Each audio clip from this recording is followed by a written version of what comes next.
Hey friends, it's your girl Mia. This is Mia Horror Stories. And tonight's story, everyone in town avoids the playground after dark. Now I know why, is told in darkness. The screen will stay black, so you can simply listen, imagine, and feel every moment without distraction. Trust me, the build-up matters, and the ending is where the real chill hides. So don't look away, and don't leave early. The first time something felt wrong about Maple Hollow Playground. It was so small I almost talked myself out of noticing. A chain, just one. On the left swing, it was moving. Not big, not dramatic. The lazy, patient kind of sway you'd expect after a kid had jumped off and run away. Except it was after 10. The park was empty, and the air was strangely still, the kind of evening where the streetlights don't flicker, and the flags on the courthouse pole downtown hang like damp cloth.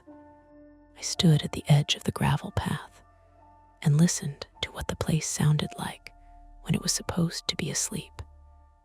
Leaves ticking against each other. A car far off on the state road, tires hissing on old pavement. The high, soft whine of a transformer somewhere behind the rec center.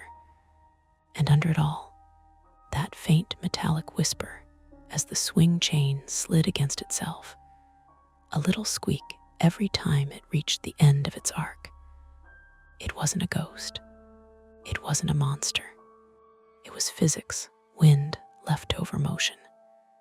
Still, my phone's flashlight stayed on. "Tell me you see that," I said, not because I needed confirmation, but because talking out loud in a place like this makes you feel less like you're trespassing in your own town. "Yeah," the voice came from behind me, breathy like he'd jogged the last few steps. "That is creepy." Evan Mercer, 29, male, stepped up beside me, hands shoved into the pockets of a faded green hoodie.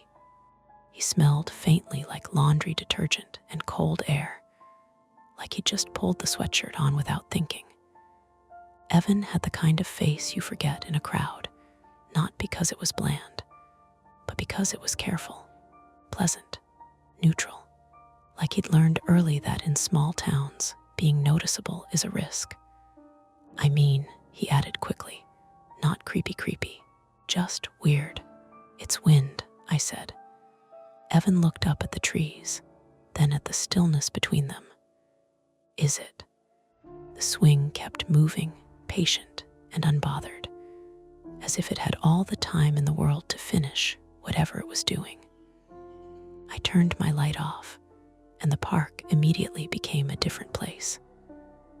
Not pitch black, there were lamps along the path, those yellow sodium ones that paint everything the color of old teeth, but the edges blurred. The playground equipment became silhouette and angles.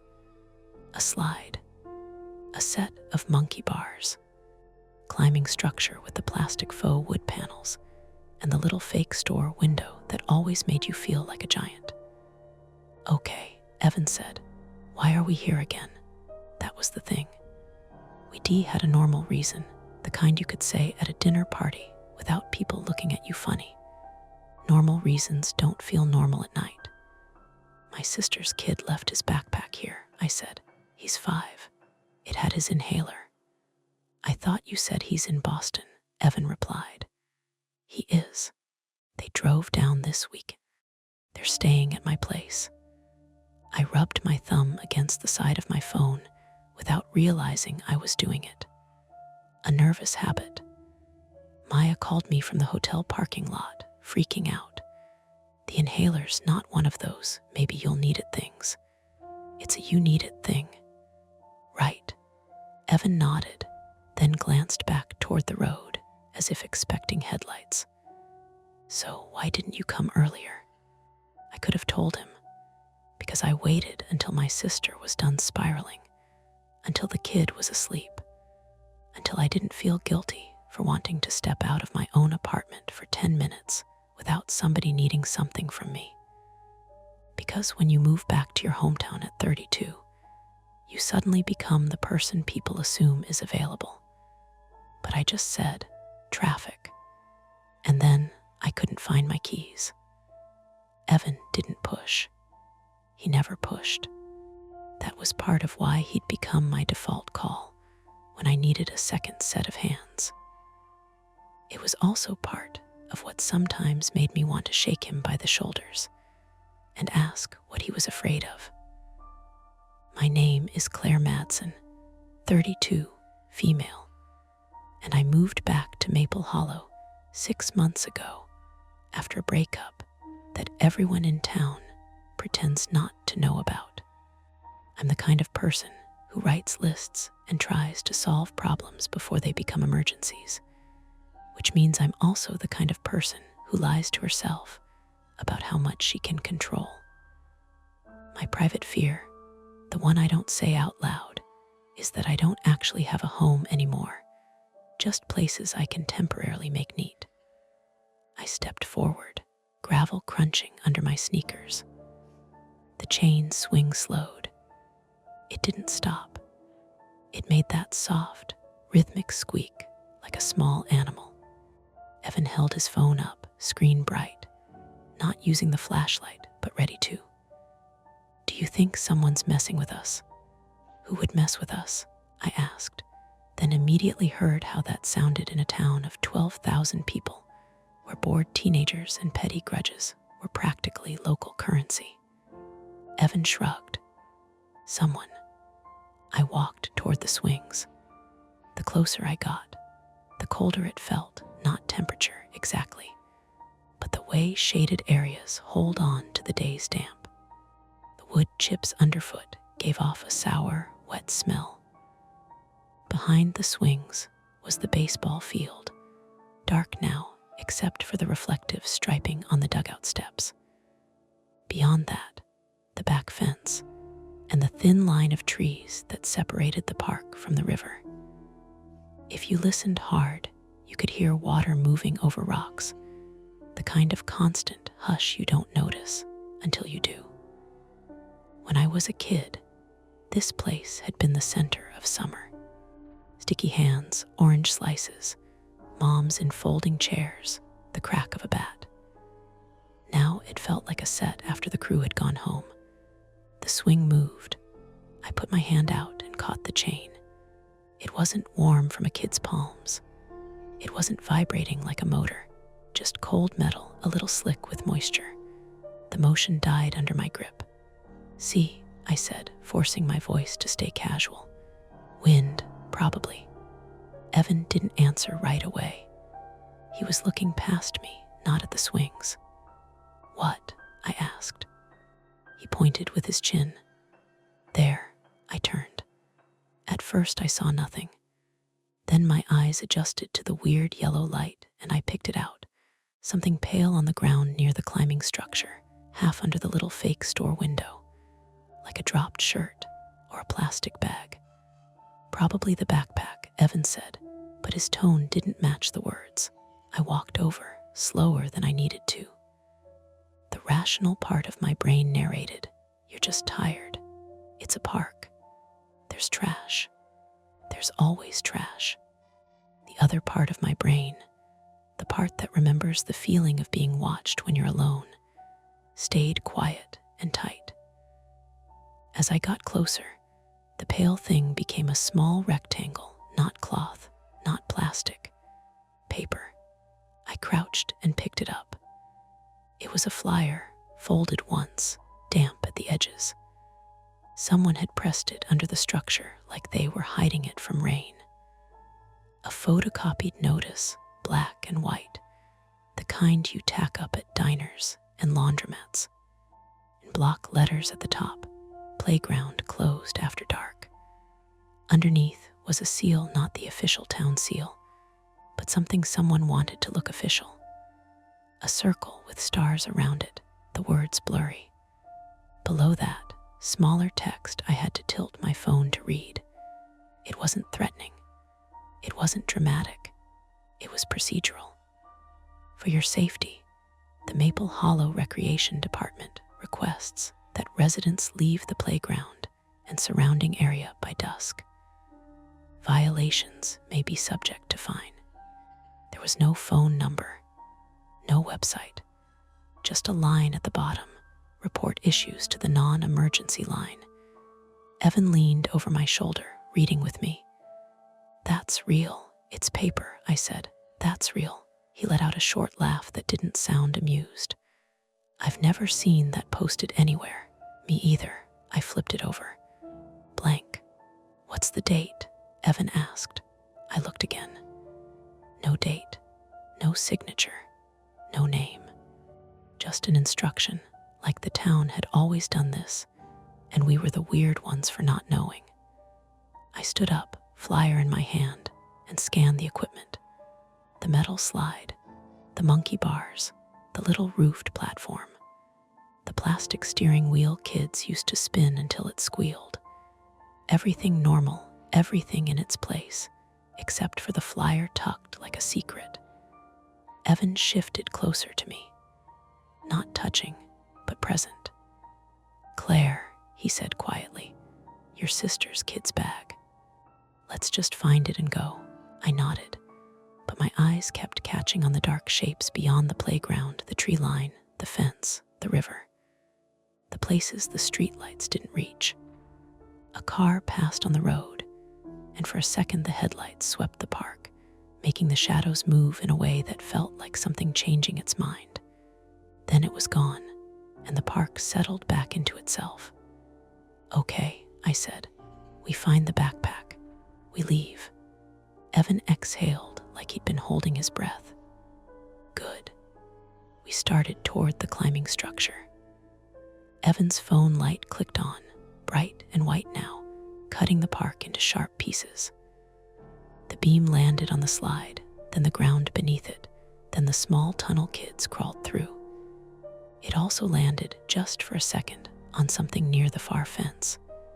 Not a person, not an animal, a reflective strip, like the kind on a vest, or a bike reflector.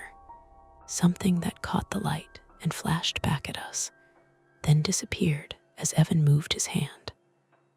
Evan froze. Did you see? He started. I saw something reflect, I said, trying to keep my voice steady. Could be a sign, could be a bottle. He didn't move. The beam of his flashlight stayed pointed at the fence line, trembling a little. We stood there long enough for the swing chain behind us to start moving again.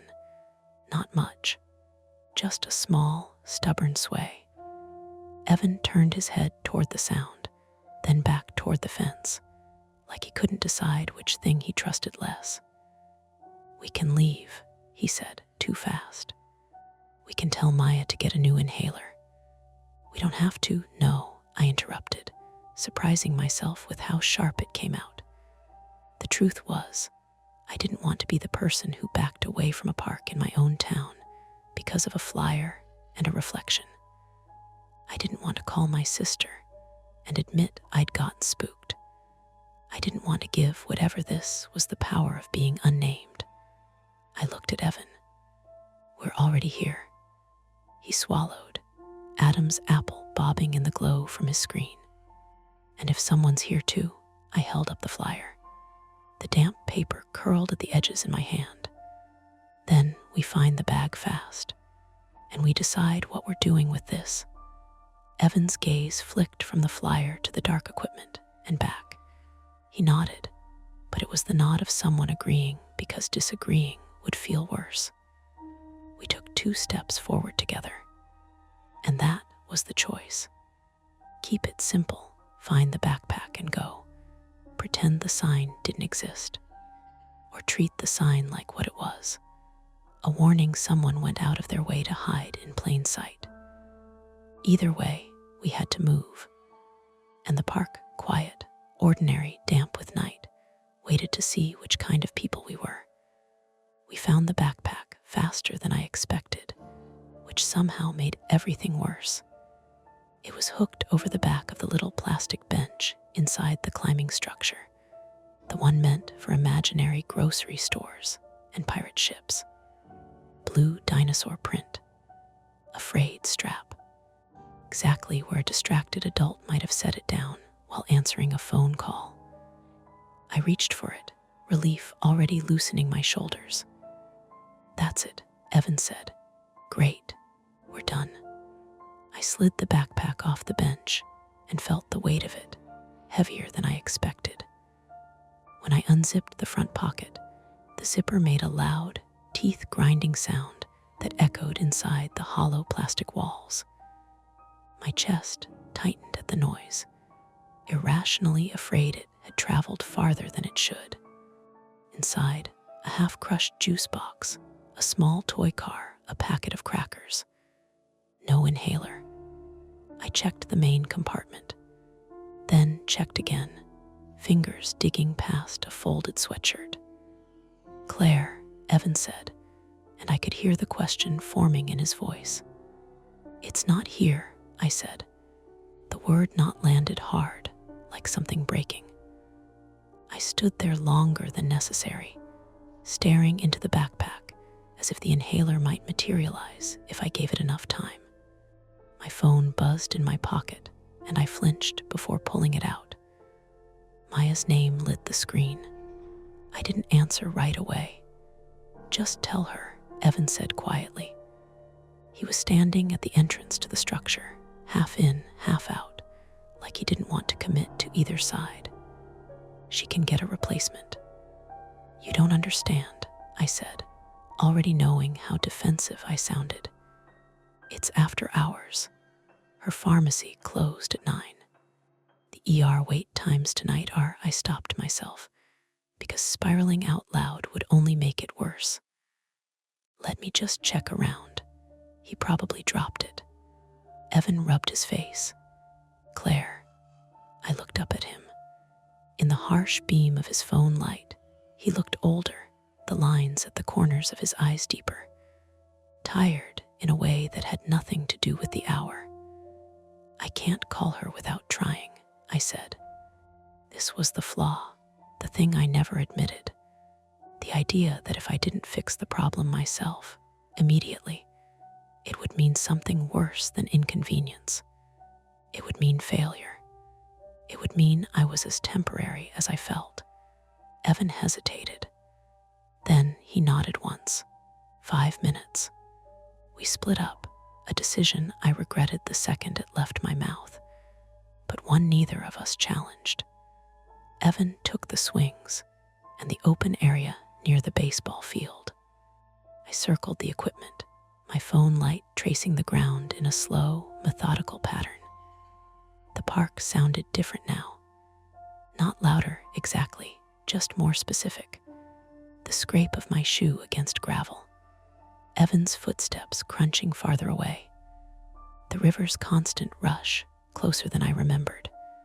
Somewhere, metal clanged softly, like a gate swinging on a loose hinge. I checked under the slide, crouching low. My knee pressed into damp wood chips and soaked through my jeans. I didn't care. I scanned the ground, imagining a small blue inhaler half buried, imagining myself finding it and holding it up like proof that this had all been worth it. "Claire," Evan called. His voice carried weirdly, flattened by distance. "I found something." "What?" I asked, heart jumping. "Come here."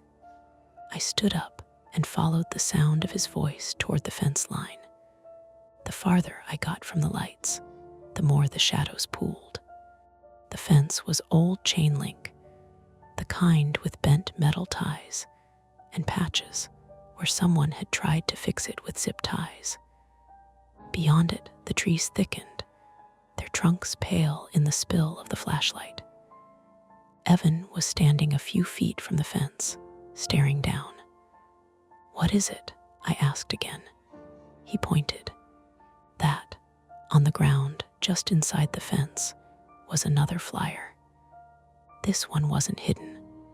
It was taped to the fence at knee height, the tape peeling, edges fluttering slightly in the faint breeze coming off the river. Same text, same fake seal, but this one had something else. Handwritten in thick black marker under the printed notice, This isn't a suggestion. My mouth went dry. Okay, Evan said too calmly. That's not normal. No, I agreed. It's not. I reached out and touched the paper. It was damp and cold.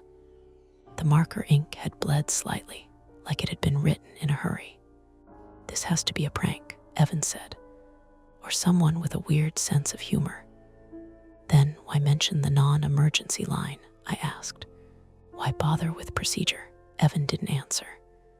He was looking past the fence again into the trees. I followed his gaze. Something moved, not fast, not dramatic, just a shift, leaves parting, then settling. It could have been an animal, a raccoon, a deer. The rational explanations lined up quickly, eagerly. And then a voice came from the darkness. Hey. It wasn't loud. It wasn't aggressive. It was close enough that my stomach dropped. Evan's flashlight swung toward the sound. The beam cut through the trees and landed on a man standing just beyond the fence.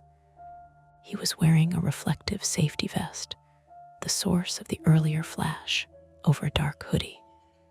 The vest caught the light and glowed, making his face harder to see. He held something long in one hand. At first, I thought it was a flashlight. Then I realized it was a grabber, the kind parks used to pick up trash. You're not supposed to be here, the man said. His tone wasn't angry. It was tired, matter of fact. We're just getting a kid's backpack, Evan said quickly, stepping slightly in front of me without looking back. We'll be gone in a minute. The man tilted his head. After dark, he said, as if reading from a script. Playground's closed. There's no official sign, I said, immediately wishing I hadn't spoken. My voice sounded thin in the open air. Just flyers. The man smiled, or at least the lower half of his face did. Those are official enough. Who are you? Evan asked. Maintenance, the man said. He lifted the grabber slightly like proof. I clean up. I make sure things don't get out of hand. A cold thought slid into place. You work for the town? I asked. Sometimes, he said. Sometimes the town works for me. That doesn't make any sense, Evan said. The man shrugged. It does if you've been here long enough. My phone buzzed again in my pocket. I didn't look at it. I didn't need to. Time was tightening around us, each second a small, sharp click. We didn't see any inhaler, I said, forcing myself to stay focused. If someone found it, a kid needs it. The man's expression changed. Not sympathy, calculation. An inhaler, he repeated. Blue, my chest tightened. Yes, he nodded slowly. I found one earlier near the river path. Evan and I looked at each other. Where? Evan asked. The man gestured with his chin deeper into the trees. Came from that way, slipped through the fence, happens. Can you just hand it to us? I asked. We don't need to, it's not here, the man interrupted. I moved it. Moved it where? Evan said. The man glanced at the playground behind us, then back at the dark path beyond the fence. Safer place. The river rushed louder, as if leaning in. We'll call the police, Evan said, and I could hear the strain in his voice now. The man laughed softly. You can call whoever you want. By the time they get here, it won't matter. My phone buzzed again. This time I looked. Maya, he's wheezing. Claire, please, the words blurred. How far? I asked, hating myself for it. The man's eyes flicked to my phone, then back to my face. Far enough that you shouldn't go alone. Evan grabbed my arm. No, absolutely not. I pulled away, my pulse loud in my ears. Choice was unfolding in front of us, ugly and unavoidable. The man stepped closer to the fence, reflective vest glowing like a warning. You've got maybe 10 minutes, he said. Then it gets worse. Behind him, something clanged, metal on metal, followed by the unmistakable sound of a gate swinging shut. And just like that, the park felt smaller. Evan tried calling 911 anyway. He turned his body slightly, like he could shield the phone from being overheard, and put it to his ear. The screen lit his face an unhealthy blue. He didn't even get a ring. "No service," he said after a second. He checked again, then turned the phone so I could see. One bar flickered, then dropped to SOS only. "You've got to be kidding me." I checked mine. Same thing. The maintenance man watched us with a patient expression. Like this was the part where people always did the same predictable things. Behind him, the river path dipped down and vanished into trees. A narrow asphalt strip, cracked and uneven, barely wide enough for a golf cart. I remembered riding my bike there as a teenager, the smell of wet leaves and algae, the way the sound of water drowned out everything else. "How far is it?" Evan asked again. The man didn't answer immediately. He stepped closer to the fence and pointed with the grabber, tapping the chain link lightly. Tink, tink. The sound traveled farther than it should have. "About a quarter mile," he said. "There's a storage shed. Old pump house, technically. That's where I put it." "That's not close," Evan said. "And you expect us to just follow you?" The man shrugged. "Or you can wait here and see if the bars come back." My phone buzzed again. Another text from Maya. I didn't open it. I didn't need the details to know what it would say. "I'll go," I said. Evan spun toward me. "No, we go together or not at all." The man smiled again, thin this time. "Gates locked from this side. You want out, you go through me." That was the first failed attempt, trying to leave. Evan walked to the other end of the playground, toward the main path and the parking lot. I followed, heart thudding. The lights there were brighter, the world more familiar. But when we reached the gate, the chain was real, thick. A heavy padlock looped through, new and shiny, like it had been replaced recently. Evan rattled it once, then again harder. The sound echoed off the empty baseball field. "Hey," he shouted, turning toward the road. "Anyone out there?" A car passed, headlights briefly illuminating us. It didn't slow. Evan swore under his breath. "This is illegal, probably," I said, "but that doesn't help." We stood there for a moment, both breathing harder than we should have been. The park felt different now, not just eerie, but closed, contained, like a room someone had decided we were done using. We walked back toward the fence. The man was waiting, leaning on the grabber. "Time's moving," he said. "Fine," Evan said sharply. "We go. You stay in front." The man nodded.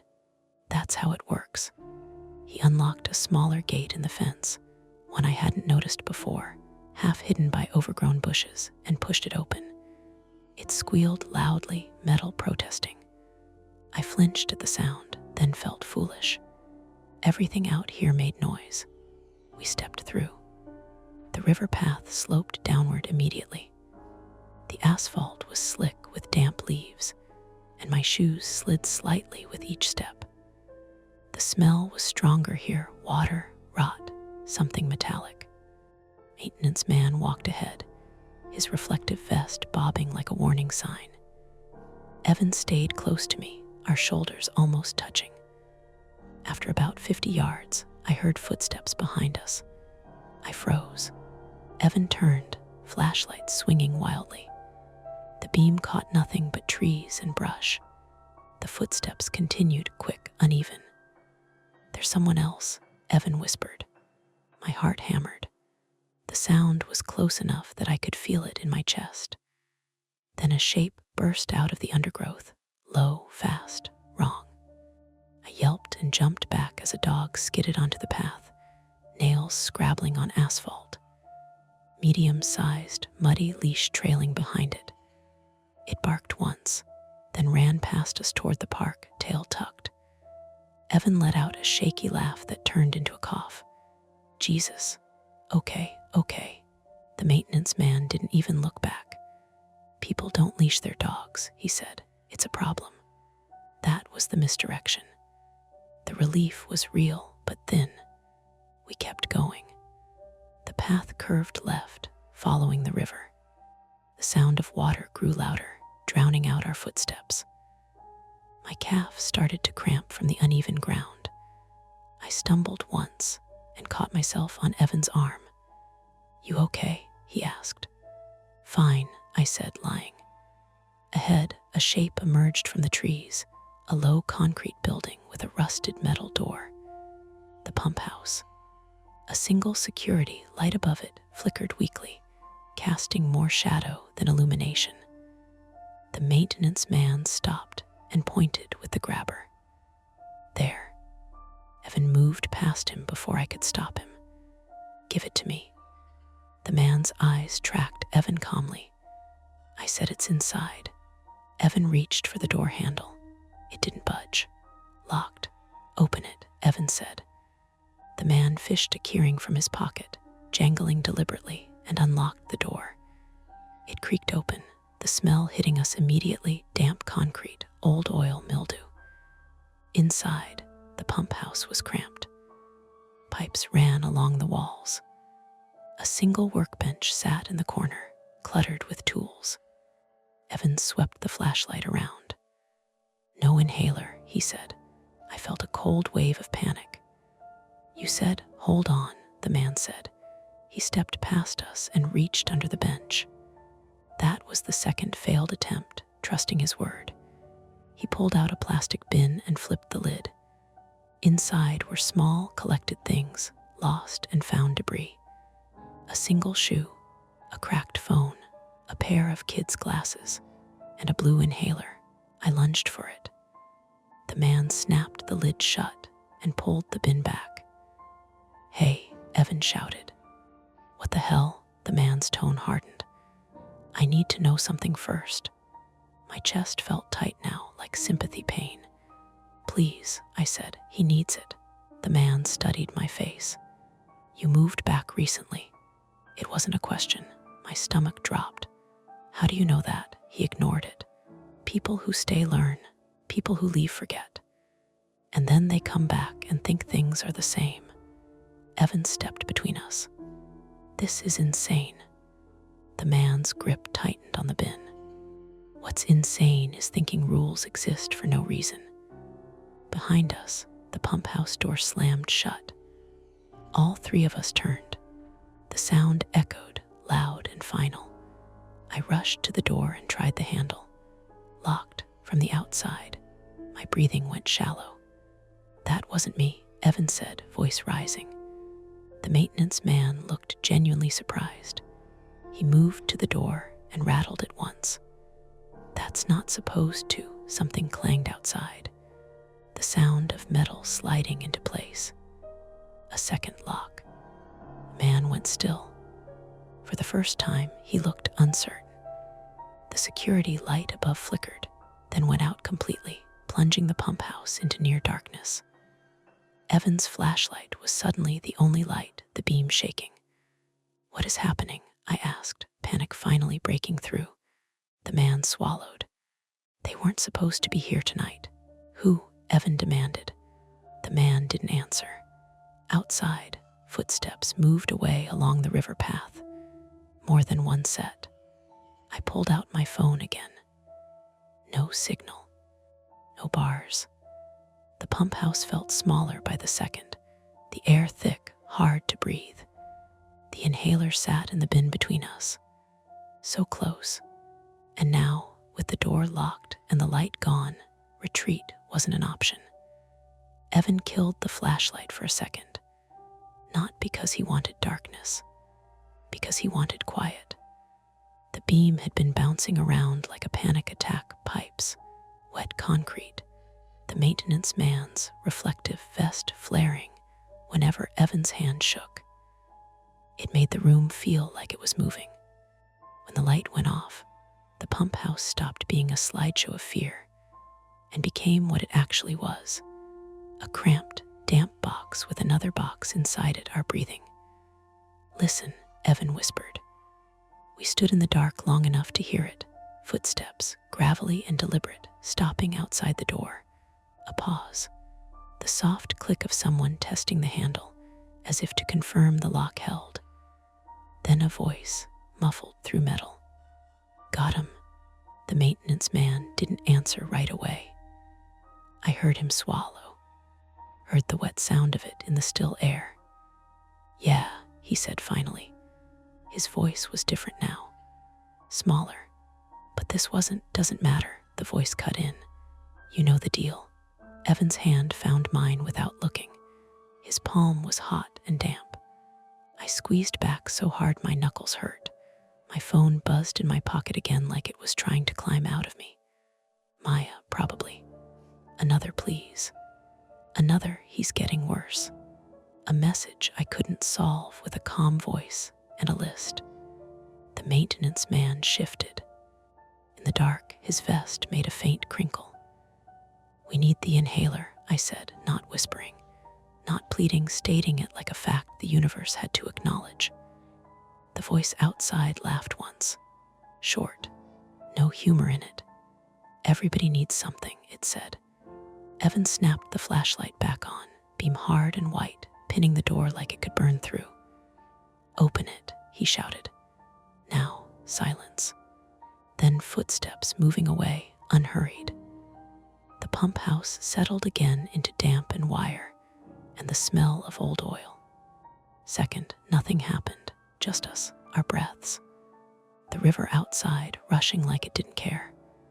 I turned to the maintenance man. In the flashlight glare, he looked less like authority, and more like a guy who'd been awake too many nights in a row, skin sallow, eyes bloodshot. You said rules, I said. You said this was for safety. Is this what safety looks like? His jaw clenched. People come here after dark, he said. They don't tell anyone. They drink, they fight, they do stupid stuff by the water. And someone gets hurt, and the town blames the town. Lawsuits, headlines. You know how it goes. So you lock the gate, Evan said, and trap people. I lock it so they can't wander down here, he snapped, then stopped, like he'd said too much.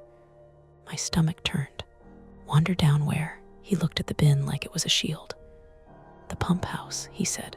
This path, it's a dead zone. No service, you saw that. If something happens down here, you said I cut in. Who are they? He flinched at my tone. And like he couldn't hold it anymore, he said, volunteers. Evan blinked. What? Neighborhood watch, the man said quickly. Not official, not on paper. They call themselves that. They come out after dark, they scare people off, they keep order. His voice went flat on the last two words. The town looks the other way because it's cheaper than staffing security. My throat went tight. The flyer, the fake seal, the non-emergency line. It wasn't a prank. It was a system. A shabby little system built out of paper and fear and plausible deniability. And you? I asked. What are you? He stared at the floor. I clean up what they leave behind. My skin crawled. People. He didn't answer, which was worse than any answer. Evan stepped forward. Give her the inhaler, now. The maintenance man hesitated, then popped the bin lid and grabbed the inhaler. He held it out to me like it weighed 1,000 pounds. I snatched it. Plastic. Blue. Familiar. Real. Relief surged so hard it almost made me dizzy. Then the door thudded. Once. Twice. Someone wasn't testing the handle now. Someone was trying. Evan swung the flashlight toward the narrow window slit near the top of the door. It was fogged with moisture, but through it I saw movement, shadows passing close, a flashlight beam slicing. A voice, different from the first, closer to the door. Maintenance. You good in there? The maintenance man's face went gray. Don't answer, he whispered. Evan barked a laugh. Now you're worried about talking. The door handle rattled harder. Metal screeched. I backed up instinctively, bumping into the workbench. Tools clinked. My heart tried to climb out through my ribs. "They're going to come in," I said. "They can't," the maintenance man said, but he sounded like he was trying to convince himself. Evan scanned the room with the flashlight, fast, frantic. Pipes, bench, the bin. A narrow vent near the ceiling with a rusted grate. A small back door, no, not a door. A utility hatch in the concrete wall, half hidden behind stacked buckets. It had a metal wheel handle like on old basements. "What's that?" Evan pointed. The maintenance man's eyes widened. "No." Evan crossed the room and tried the wheel. It didn't move. "Help me," Evan said, teeth clenched. The maintenance man shook his head. "That goes to the culvert. It's flooded half the year. Rats. Syringes. You go in there, you..." The door slammed again, harder. The whole building vibrated. Dust drifted down from the ceiling in the flashlight beam. A new sound joined it, the scrape of metal on metal, like someone sliding a bar or prying with something flat. "They're opening it," I said, voice high. The maintenance man's eyes flicked to my hand, the inhaler, then to Evan S., then to the hatch.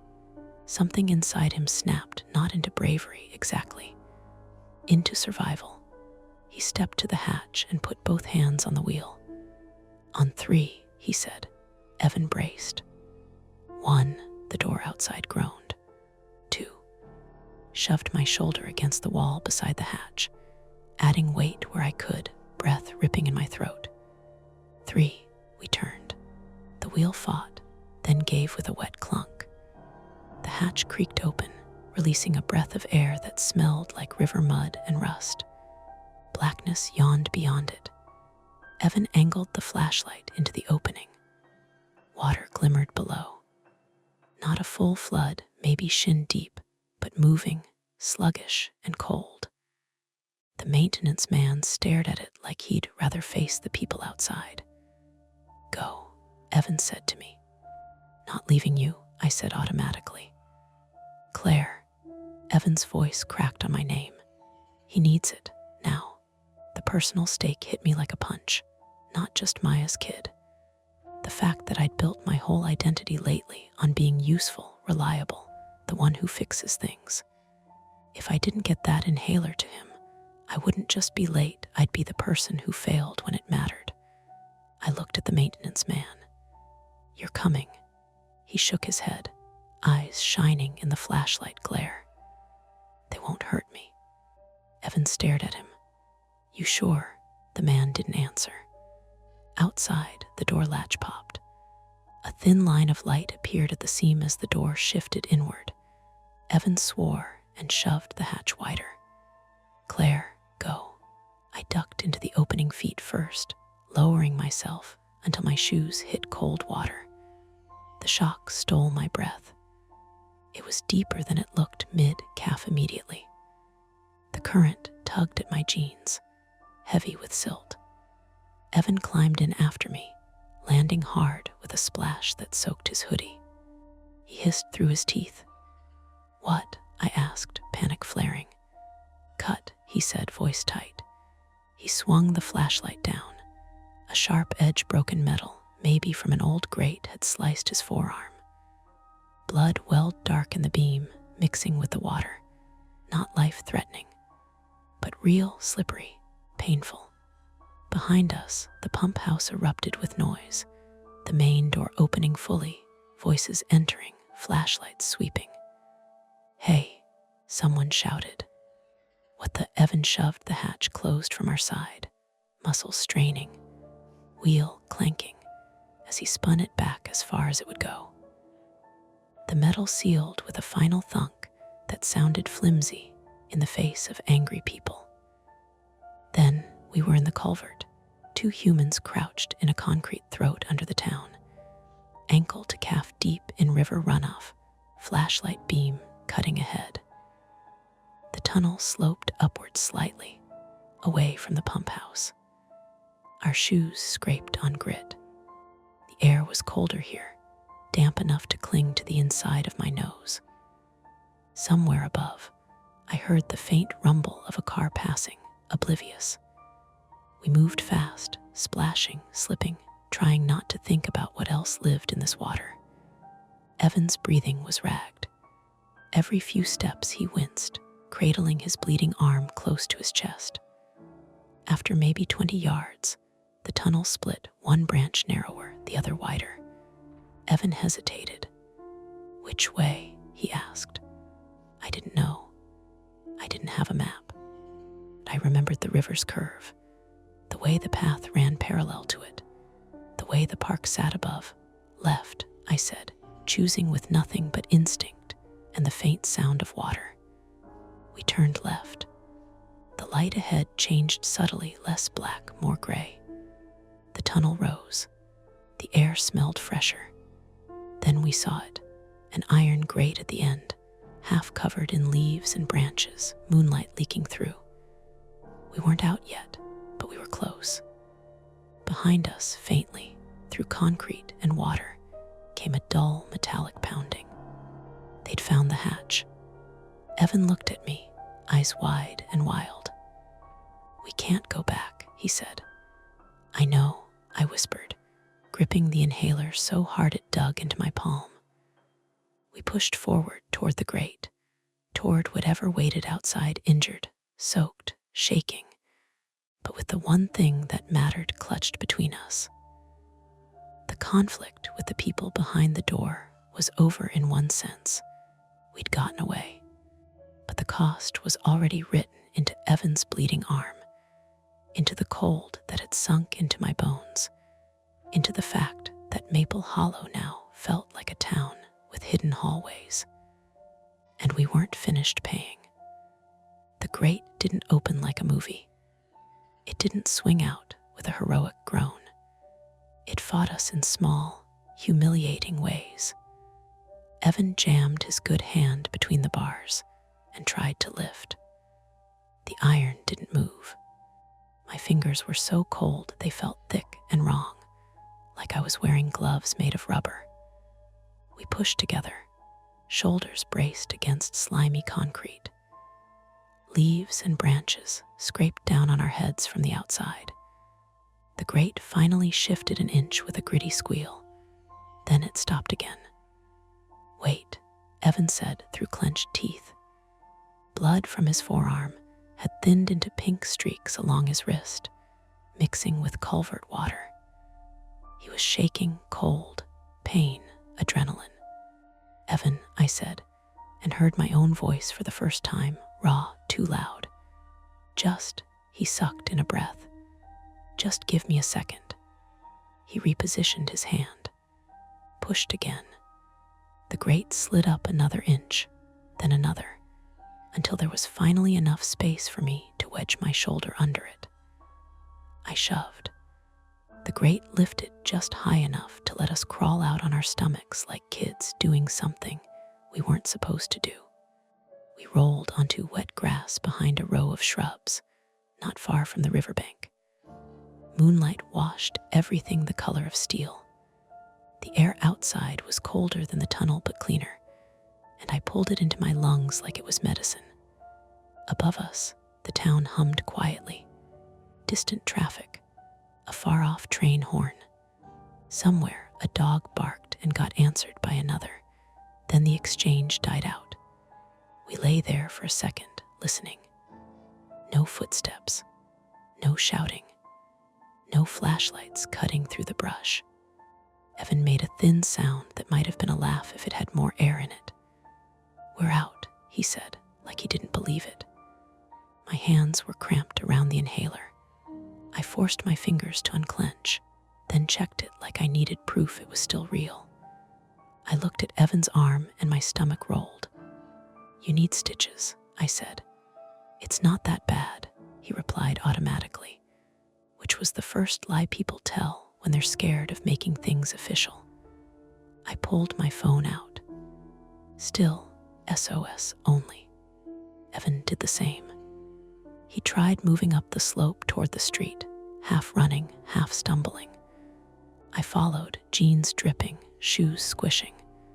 10 yards, 20. A bar appeared, then two.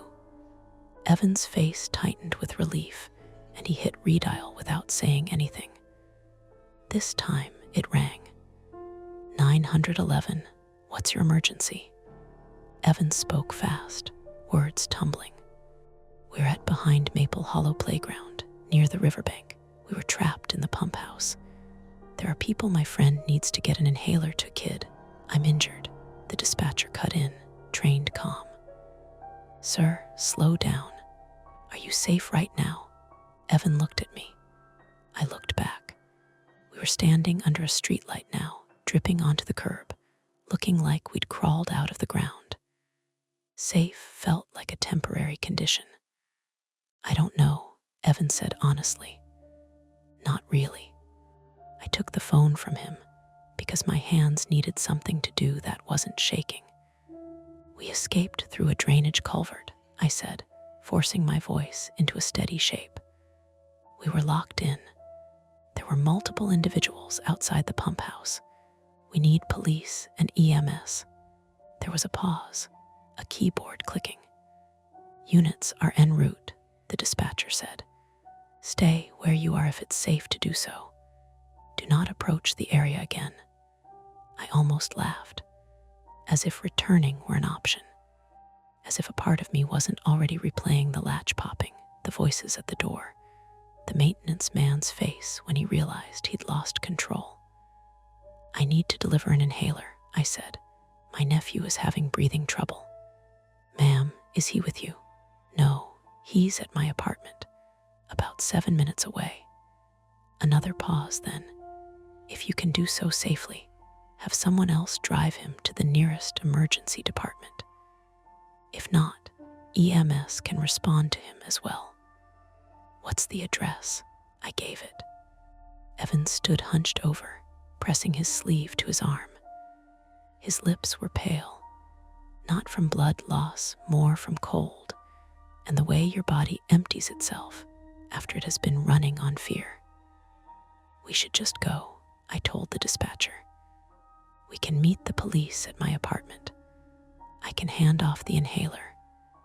Okay, she said. Stay on the line until officers arrive, or you're in a secure location.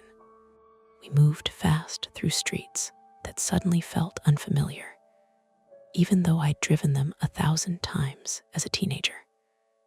The same houses, porch lights on timers, a few windows glowing with late-night TV. Someone had a garage door half open, a bike propped inside. Ordinary details that felt like a different universe.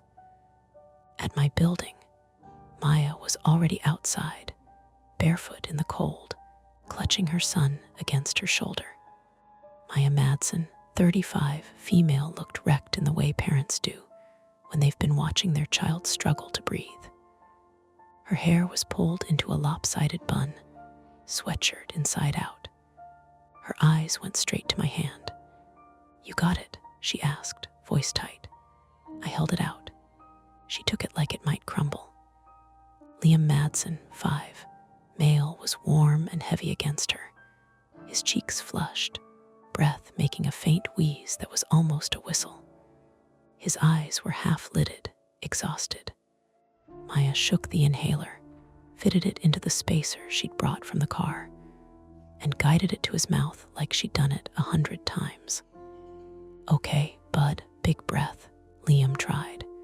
His small chest stuttered. Again, Maya said, not soothing, just firm. After the second puff, his breathing didn't magically fix itself. It didn't clear like a switch. It eased by degrees, still tight, but less panicked. His shoulders dropped. His eyelids fluttered. He leaned into her neck like he could finally stop fighting for each breath. I realized my own breathing had been shallow for so long my ribs hurt. An ambulance arrived 10 minutes later. Not instantly, not dramatically, just the slow blink of lights coming down my street like any other call. The paramedic checked Liam, listened to his lungs, asked questions Maya answered in clipped sentences. They recommended transport anyway. Maya agreed immediately, voice breaking only once when she said, "Please." Evan sat on my front steps while another EMT cleaned his cut. It needed stitches. No argument anymore. The police came after that, 2 officers, one younger, one older, both with the tired posture of people who have seen enough weird nights to stop being surprised. They took our statements separately. I told them about the locked gate, the flyers, the maintenance man, the pump house, the voices, the culvert. I didn't call them volunteers because the word felt like a joke. I didn't say neighborhood watch because it sounded too normal. The older officer nodded a lot, wrote things down, asked where exactly the pump house was, which route we'd taken, whether we could identify anyone. When I mentioned the reflective vest, his pen paused. "Maintenance vest?" he asked. "Yes," I said. He said he was maintenance. The officer's face didn't change much, but something around his eyes tightened. "Did he give you a name?" "No," he nodded again, smaller. "We'll check it out." The younger officer asked, "Are you sure you didn't just get locked in accidentally?" "Sometimes those doors." Evan looked up from his bandaged arm. His voice was calm now in a way that scared me more than yelling would have. "There was a second lock," Evan said. "We heard it slide." The younger officer stopped talking. "They drove down to the park while we waited. They told us to stay here, not to go back, like we needed that reminder." Around 2 in the morning, the older officer returned. He stood in the halo of my building's exterior light and looked suddenly older than he had earlier. "The pump house was empty," he said. "No one there, door was locked. No sign of forced entry." I stared at him. "That's not possible." "We checked the gate," he added. "It's locked, yes. Town property. We'll notify Parks and Rec in the morning." "And the flyers?" I asked. "The handwritten one," he hesitated. "Didn't see any posted." My mouth went dry. We did find some trash," he said. "Beer cans, a couple of burnt-out cigarette butts. Nothing criminal on its face." Evan made a sound through his teeth, like he was biting down on something he didn't want to say. The officer looked at Evan's bandaged arm, then at my soaked jeans still hanging over the railing to drip dry. He lowered his voice. "If someone approaches you again," he said, "you call. Even if you're not sure. You hear me?" I nodded. When he left, the street returned to stillness. My building's hallway light buzzed faintly. Somewhere inside, a neighbor's dryer thumped rhythmically. Ordinary, stupid sounds that felt too loud. Evan stayed until the ambulance texted me that Maya and Liam were admitted for observation. When I finally sat on my couch, wrapped in a blanket that smelled like clean laundry, my hands began to shake properly, like my body had been holding it back until it had permission. Evan stared at the floor. "They're going to say we made it up," he said. "No," I replied, but it came out unsure. He looked up. In the bright kitchen light, his pupils were still a little too wide. "You know what's worse?" he said softly. The part where the maintenance guy looked scared, like he was keeping rules, but not the real rules. I didn't answer because the thought had already lodged under my ribs. The flyers. Welcome to Mia Horror Stories. To make it easier on your eyes, this video plays against a black screen, so you can close your eyes, get comfortable, and let the story take over. But don't relax too much, the ending might just catch you off guard. Stay with me until the very last word. The first thing that went wrong was the voice, not the directions. The directions were fine. Little purple line on the screen was clean and confident, like it always is. Turn here, then there, then there. and you'll be where you said you wanted to go. But the voice was wrong in a way that was hard to explain without sounding dramatic. It didn't mispronounce anything. It didn't glitch out or stutter. It just spoke like it was trying not to be overheard. "Continue for 2 miles, it said, low and careful, as if the car had ears. I turned the volume knob up. The display jumped from 7 to 12. The voice didn't get any louder. That should have been my cue to pull over, reboot it, do the normal troubleshooting stuff. Instead, I glanced at my phone sitting face down in the cup holder like a guilty conscience. No service. Again. And my battery was at 9% because I'd been saving my car charger for later, like I could negotiate with electricity. I told myself the GPS was old, used, temperamental. A simple explanation, the kind you can tuck your discomfort into like a receipt in your pocket. "Did you hear that?" Jenna asked, leaning forward from the passenger seat, as if proximity to the dashboard made her part of the decision-making process. I kept my eyes on the road. 2 lanes, wet blacktop, the kind of highway that feels like it was designed by committee and maintained by exhaustion. Oregon in February. Everything gray and green at the same time. Fir trees packed tight along the shoulder, their needles dark from rain, their trunks almost black. "It's just quiet," she said, like it's whispering.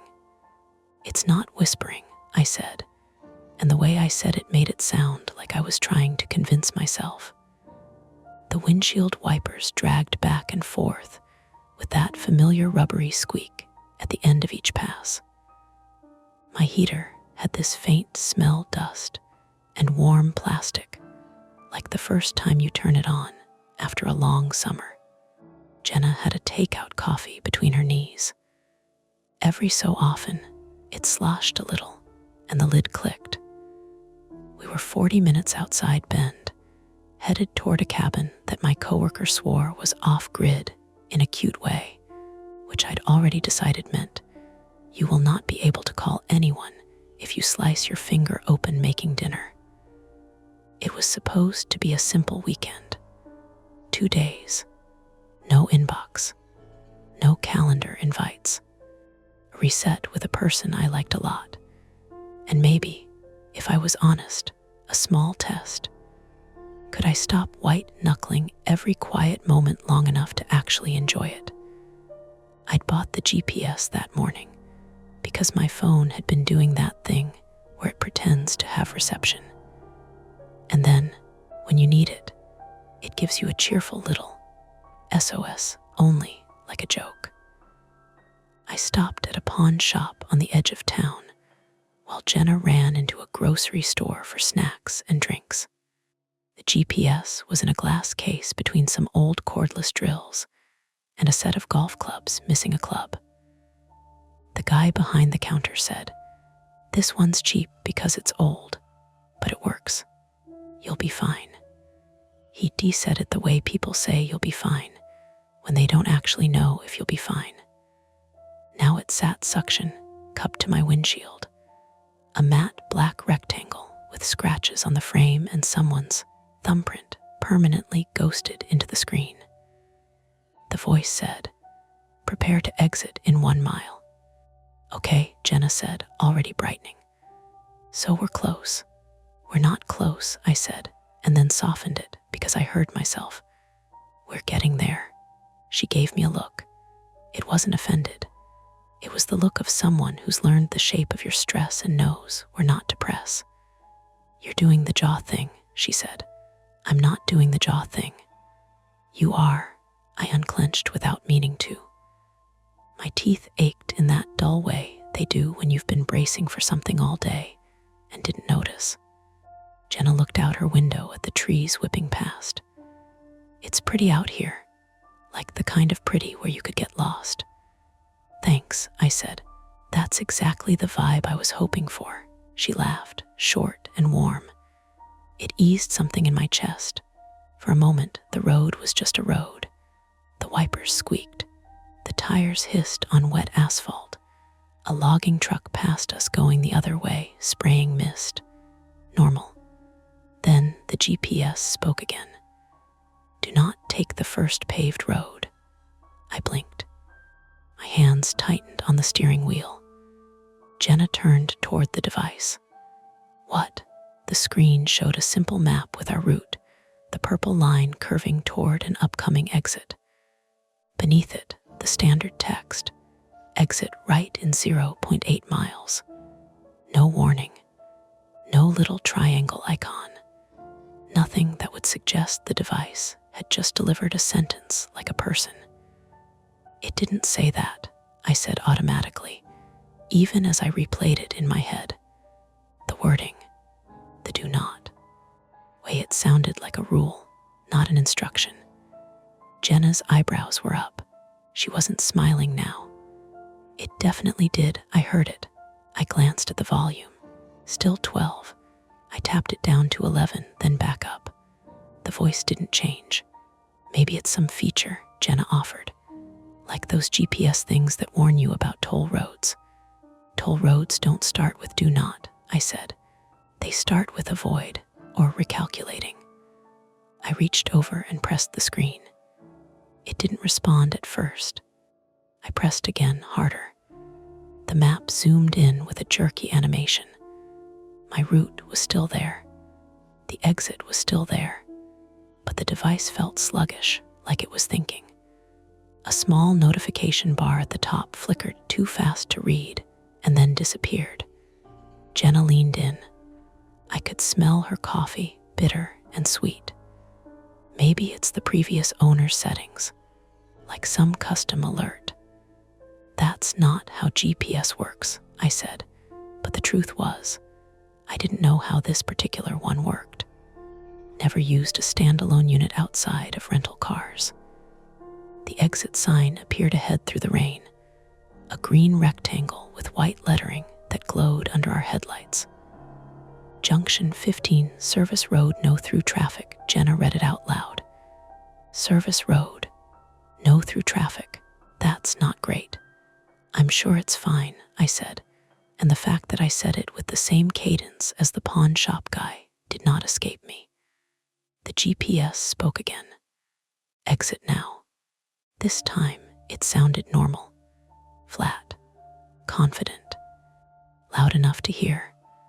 I felt my shoulders drop an inch. See, that's normal. Jenna didn't look convinced. Her fingers traced the seam of her coffee cup lid. But what about the other thing? I forced a laugh that didn't land. It's an old device. It probably has some weird recorded warning, like a voice memo or a bug. Voice memo, she repeated, tasting the words.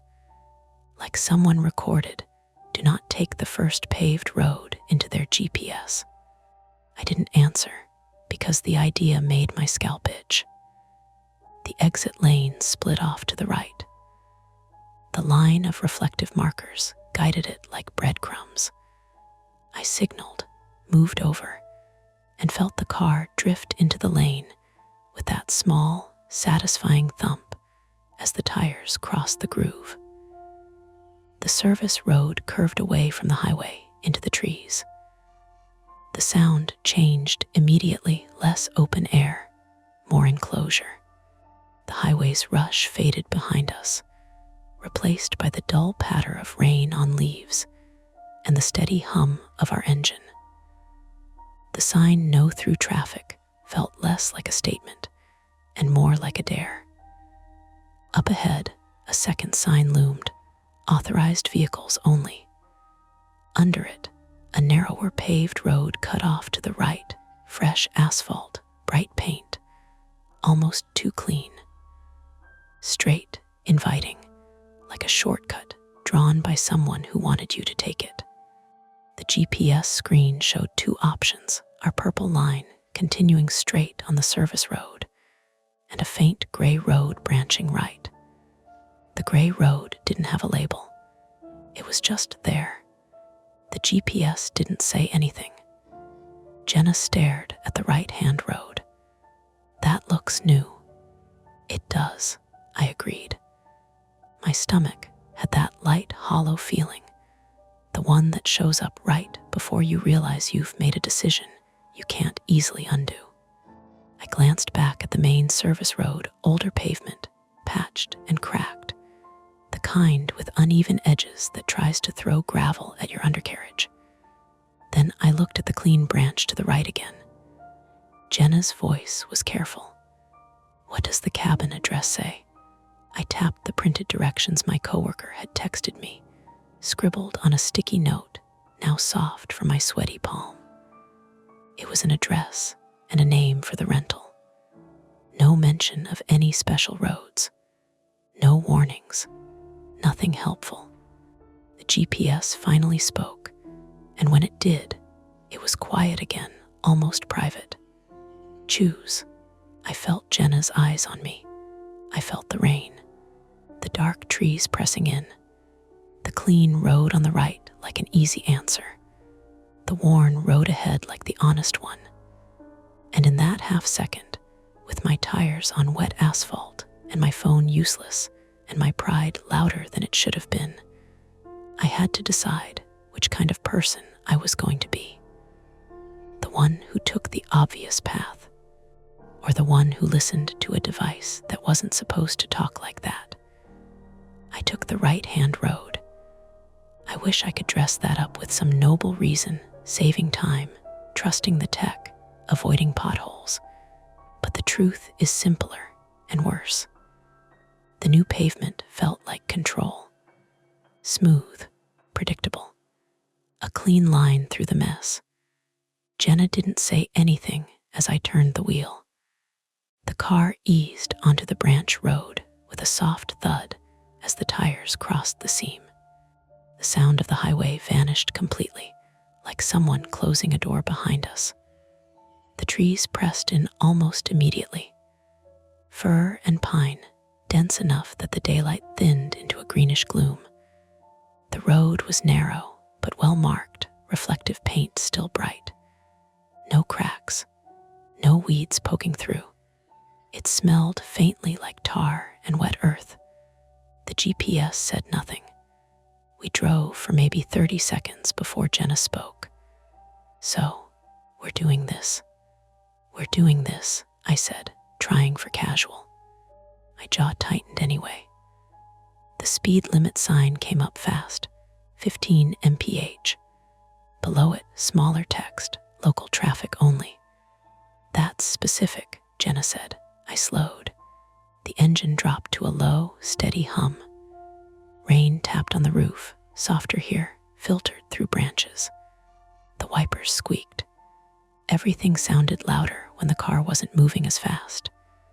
The GPS screen still showed our route, but the purple line was thinner now, like it had lost confidence. The gray road we were on still wasn't labeled. The cabin icon, our destination, sat off to the right, a few miles away, connected by a spider web of thin lines that hadn't been there before. Jenna leaned closer. Did it always show all those little roads? No, I said, I don't think so. The device lagged when I tapped it. A beat, two. Then the map snapped back to center, the spiderweb gone. Just our thin purple line again. Okay, Jenna said, too evenly. So what's the plan if this is like a maintenance road or a private thing?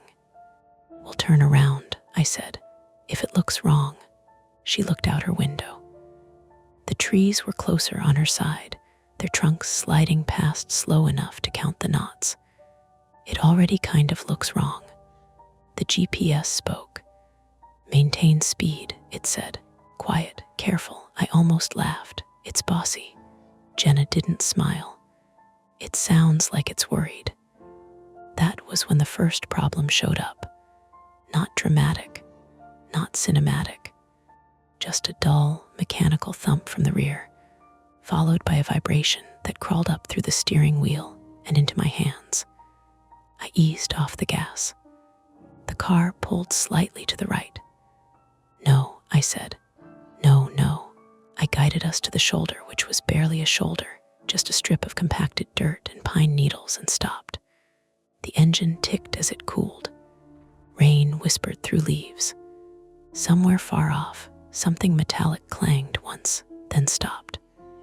Jenna was already unbuckling. Flat, feels like it. I opened my door, and the cold slapped me awake.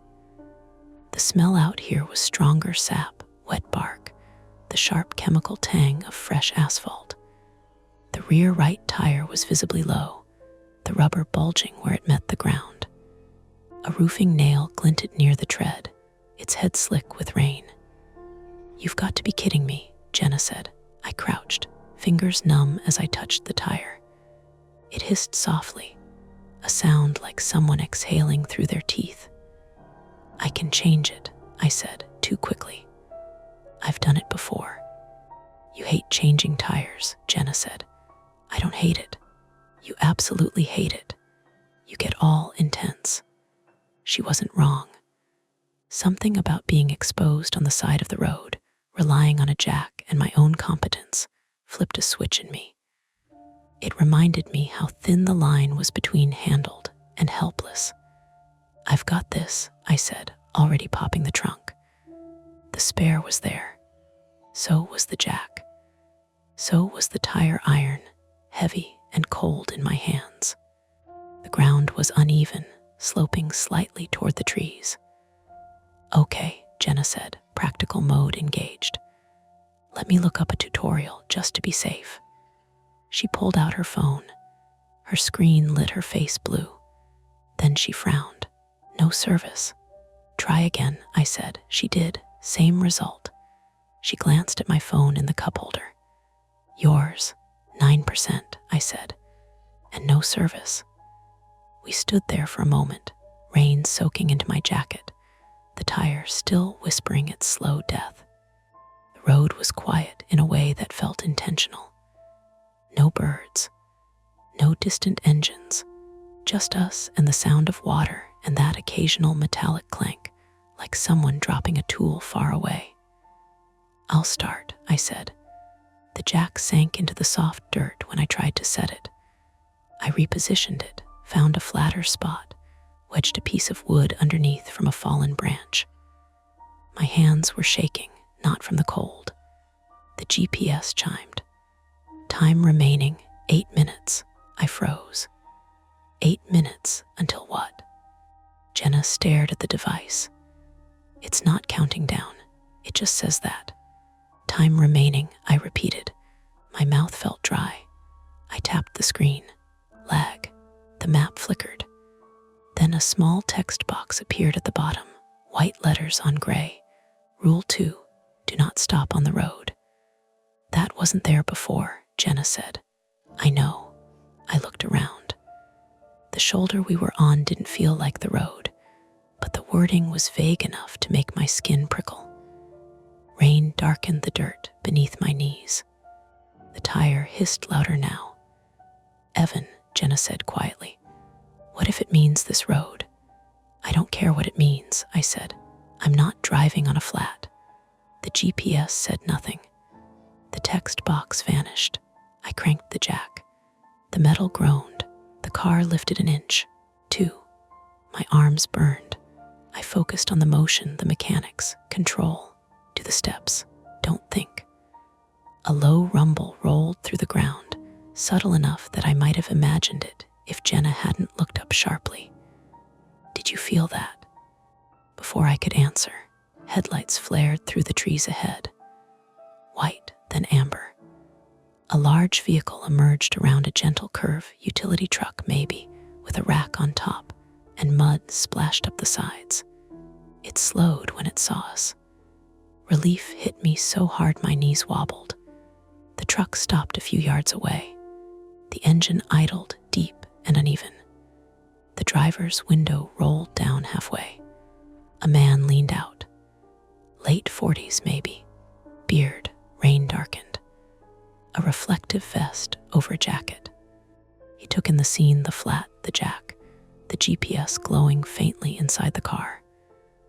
"You can't stop here," he said, not angry, just stating a rule. I've got a flat, I said. We'll be quick. He shook his head. This road's not for that. Jenna stepped closer to me. We didn't see any, he cut her off with a raised hand. You need to move the vehicle now. I can't, I said. The tires shredded. His eyes flicked to the nail, then back to me. That's unfortunate. Behind him, the truck's hazard lights clicked on, the sound loud in the quiet. Click, click. The GPS spoke, barely audible over the rain. Do not accept assistance. Jenna's fingers dug into my sleeve. Evan, the man leaned farther out the window, lowering his voice. You're on a restricted access road. There's equipment moving through here. You're putting yourselves at risk. Then help us, I said, or let us finish. He looked past us, down the road we'd come from, then back the way he'd arrived. His jaw worked. I can call it in, he said, but that'll take time. How much time? Jenna asked. He hesitated. More than you have. The GPS screen flashed again. Time remaining 5 minutes. My chest tightened. The jack wobbled slightly in the soft ground. Evan, Jenna said, low and urgent. What if we just trust him? Trust. The words scraped against something old in me. The part that wanted to fix things myself, to not owe anyone, to not hand over control. The man watched my face, like he could see the argument playing out. Behind him, the road curved away into deeper forest. Somewhere beyond the trees, that metallic clank sounded again. Closer this time. 5 minutes until what? I didn't know. But I knew I was running out of time to decide. The man in the truck checked his watch. 4 minutes, he said, like he was doing us a favor by rounding down. You can't stay here. Jenna looked at me. Rain beaded on her eyelashes. Her jaw was set, the way it got when she was trying not to push too hard. Evan, please. The GPS screen glowed from inside the car, dim but visible through the windshield. Time remaining 4 minutes. Help me finish the tire, I said to the man. 2 people, it'll go faster. He shook his head. Policy, I can't get out. And you really shouldn't be jacking the car here anyway. Then what are we supposed to do? Jenna asked. He exhaled through his nose, annoyed now. There's a turnout half a mile back. Limp it there. With a flat, I said. That'll destroy the rim. He shrugged. Better than what's coming through here. That phrasing landed badly. What's coming? I asked. He didn't answer directly. He leaned farther out the window and lowered his voice. Look, this is an active access road. You're not authorized. I already radioed it in. You don't want to be here when the gate closes. Gate, Jenna said. He straightened. 3 minutes. The truck's hazard lights clicked louder, echoing off the trees. Click, click, click. The GPS spoke, soft and close. Proceed forward, do not reverse. I felt something inside me harden. It's telling us what to do now. Jenna stared at the screen. It told you not to accept help. And now it's telling you to drive on a flat. That doesn't make sense, she added quickly. None of this does. I crouched back down and grabbed the tire iron. If I can just get it off, the jack slipped. Not catastrophically. Just enough to make the car drop a fraction of an inch with a dull, ugly thunk. Pain shot up my wrist as the tire iron wrenched sideways. Shit, I hissed. Jenna was beside me instantly. Are you okay? My wrist, I said. I flexed it. Sharp, but not broken, already swelling. I shook it out and regretted it. The man in the truck swore under his breath. That's exactly why you shouldn't be doing this here. The GPS screen flickered. Rule 3. Do not exit the vehicle after warning. Jenna's voice dropped. Evan, it just added another rule. I pushed myself up, mud streaking my jeans. This thing is malfunctioning. Then why is it so specific? She shot back. tapped something on his radio. Static answered. He frowned. Signal's bad.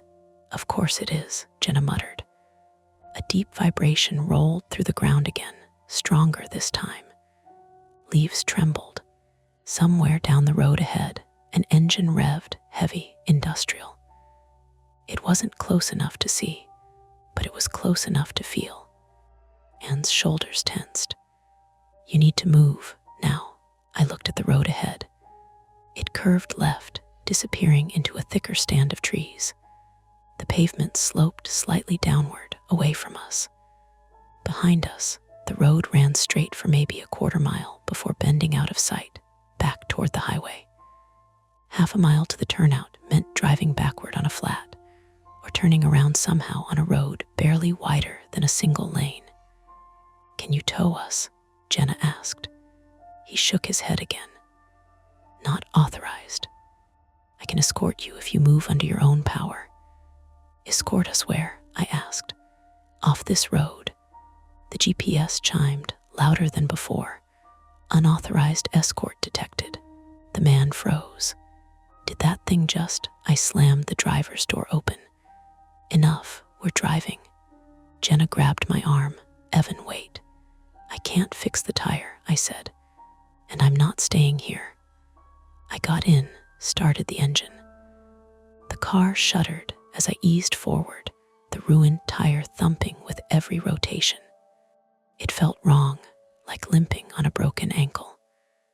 The man pulled his truck ahead of us, hazard lights still clicking, guiding us down the road. I followed at a crawl, hands tight on the wheel. Every sound felt amplified, the slap of rubber, the engine's strain, the rain ticking on the hood. The GPS stayed silent. For a minute, it almost felt like relief. The road dipped, then rose. On the right, the forest opened briefly to reveal a fenced-off clearing with stacked pipes and a portable generator humming steadily. Floodlights mounted on poles cast harsh white cones through the rain, making everything beyond them look darker by contrast. That's the equipment, Jenna said quietly. That's what he meant. A shape moved near the fence. My heart jumped. Stop, Jenna said. I did. The car lurched. Pain flared in my wrist again. The shape resolved into a deer, its coat slick and dark, head low as it slipped through a gap in the trees and vanished on the other side. The sudden normalcy left me shaky. Okay, I breathed. Okay. The man's truck slowed, then stopped ahead of us. He got out this time, rain soaking his vest. He waved us forward. There's a swing gate just ahead, he said through my open window. Once we pass it, you're clear. What about the turnout? Jenna asked. Past the gate. The GPS screen lit up. Time remaining 1 minute. My pulse spiked. What happens at 0? The device didn't answer. We rolled forward. The gate came into view, a heavy steel arm spanning the road, currently raised, attached to a control box on the left. Yellow warning lights blinked lazily. The man jogged ahead and keyed something into the box. The lights changed rhythm, blinking faster. Go, go, he shouted. I've got it. As we passed beneath the raised arm, a loud buzzer sounded. The gate began to descend. The man dove back toward his truck. I slammed the gas without thinking. The flat tire screamed. The car lurched forward just as the gate slammed down behind us with a metallic crash that echoed through the trees. Silence followed, thick, heavy. The man's truck was on the other side now. He stared at the gate, then at us, rain plastering his beard to his face. He raised his hands, palms out, a helpless gesture. Hey, Jenna shouted. Open it. He shook his head. It's automatic. I can't override it once it's closed.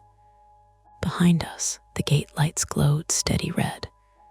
The GPS spoke. Access confirmed. My stomach dropped. Evan, Jenna said. We're alone now. I looked ahead. The road stretched on, narrower than before, swallowed by trees and rain.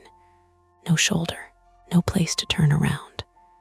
With the gate down and the tire shredded, going back wasn't an option anymore. Whatever this road was, we were committed to it. And the GPS knew it.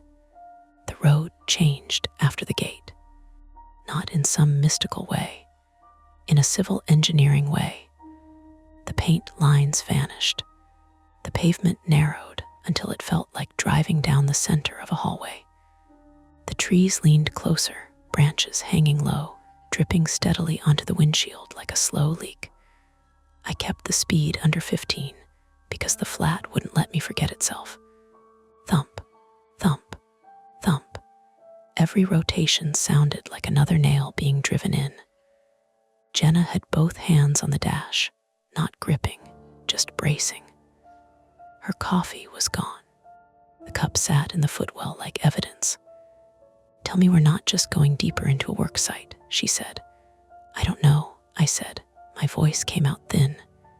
The GPS glowed. No route line now, just a gray background and our little arrow crawling forward like an insect. Then the screen refreshed. A black bar appeared at the bottom with white text. Rule 4. If you see lights behind you, do not pull over. Jenna stared at it. "Evan, I see it." My wrist throbbed where I'd strained it. Every time I adjusted the wheel, it reminded me. I kept one hand lower, awkward, using my left more than I should. The forest opened on the right into a gravel lot big enough for a dozen vehicles. Floodlights on tall poles cast sharp, rectangular shadows. Beyond the lot were shipping containers, a portable office trailer, and a chain-link fence topped with barbed wire. Real. Ordinary.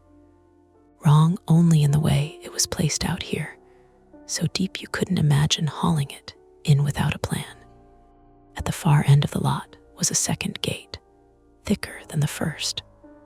A sliding steel barrier, a keypad post, 2 cameras mounted like little black eyes, and parked near the fence, half hidden behind a container, was a white SUV with a company logo on the door I couldn't read through the rain.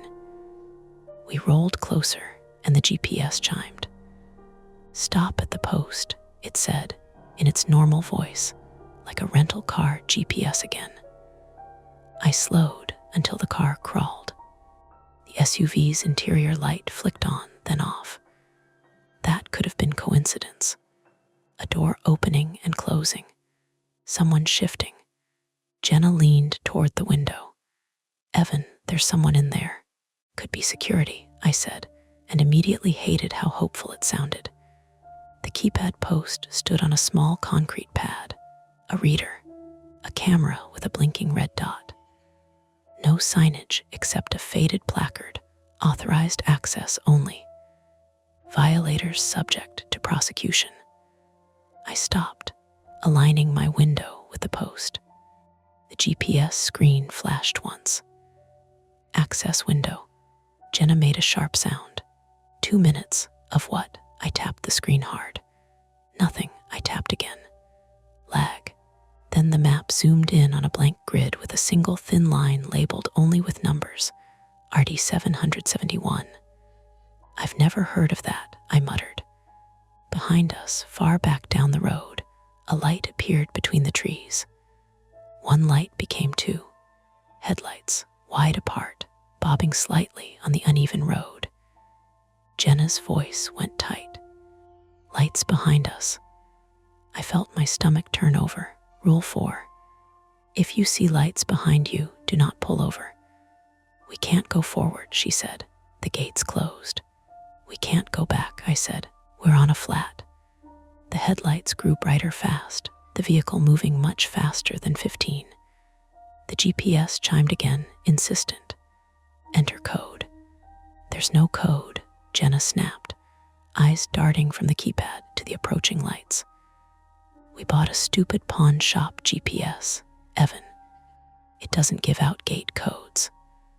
A horn blared behind us, one hard, impatient blast that cut through the rain and made my ribs jump.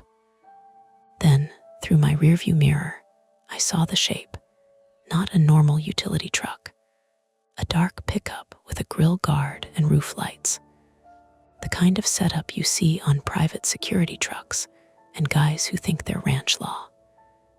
The lights weren't flashing blue and red. They were just bright, white, aggressive. The truck slowed as it got close, then stopped behind us, so near I could see rain streaming down its hood. The driver's door opened. A man got out. He wore a rain jacket and a brimmed cap pulled low.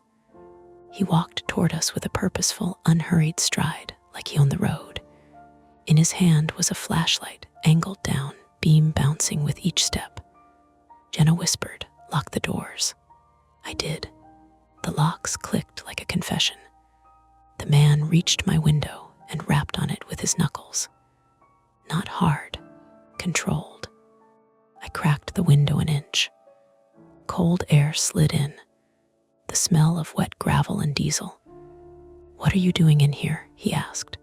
His voice was flat, professional, not friendly. "This is restricted." "My tire," I started. He cut me off. "Turn around." "I can't," I said. "I've got a flat." He leaned closer, peering into the car. His eyes flicked to the GPS on the windshield. The faint glow reflected on his cheek. Something changed in his face, just a tightening at the corners of his mouth. "Where'd you get that unit?" he asked. Jenna shifted. "A pawn shop in Bend, this morning." The man's gaze stayed on the GPS. "Shut it off." I hesitated. The device's black bar still showed. Access window, 000112 counting down. The keypad post waited. The sliding gate was a solid wall. The man tapped the glass again, harder. Now, my instinct, my stupid flaw, was to do what the loudest authority told me to do. To de-escalate, to comply.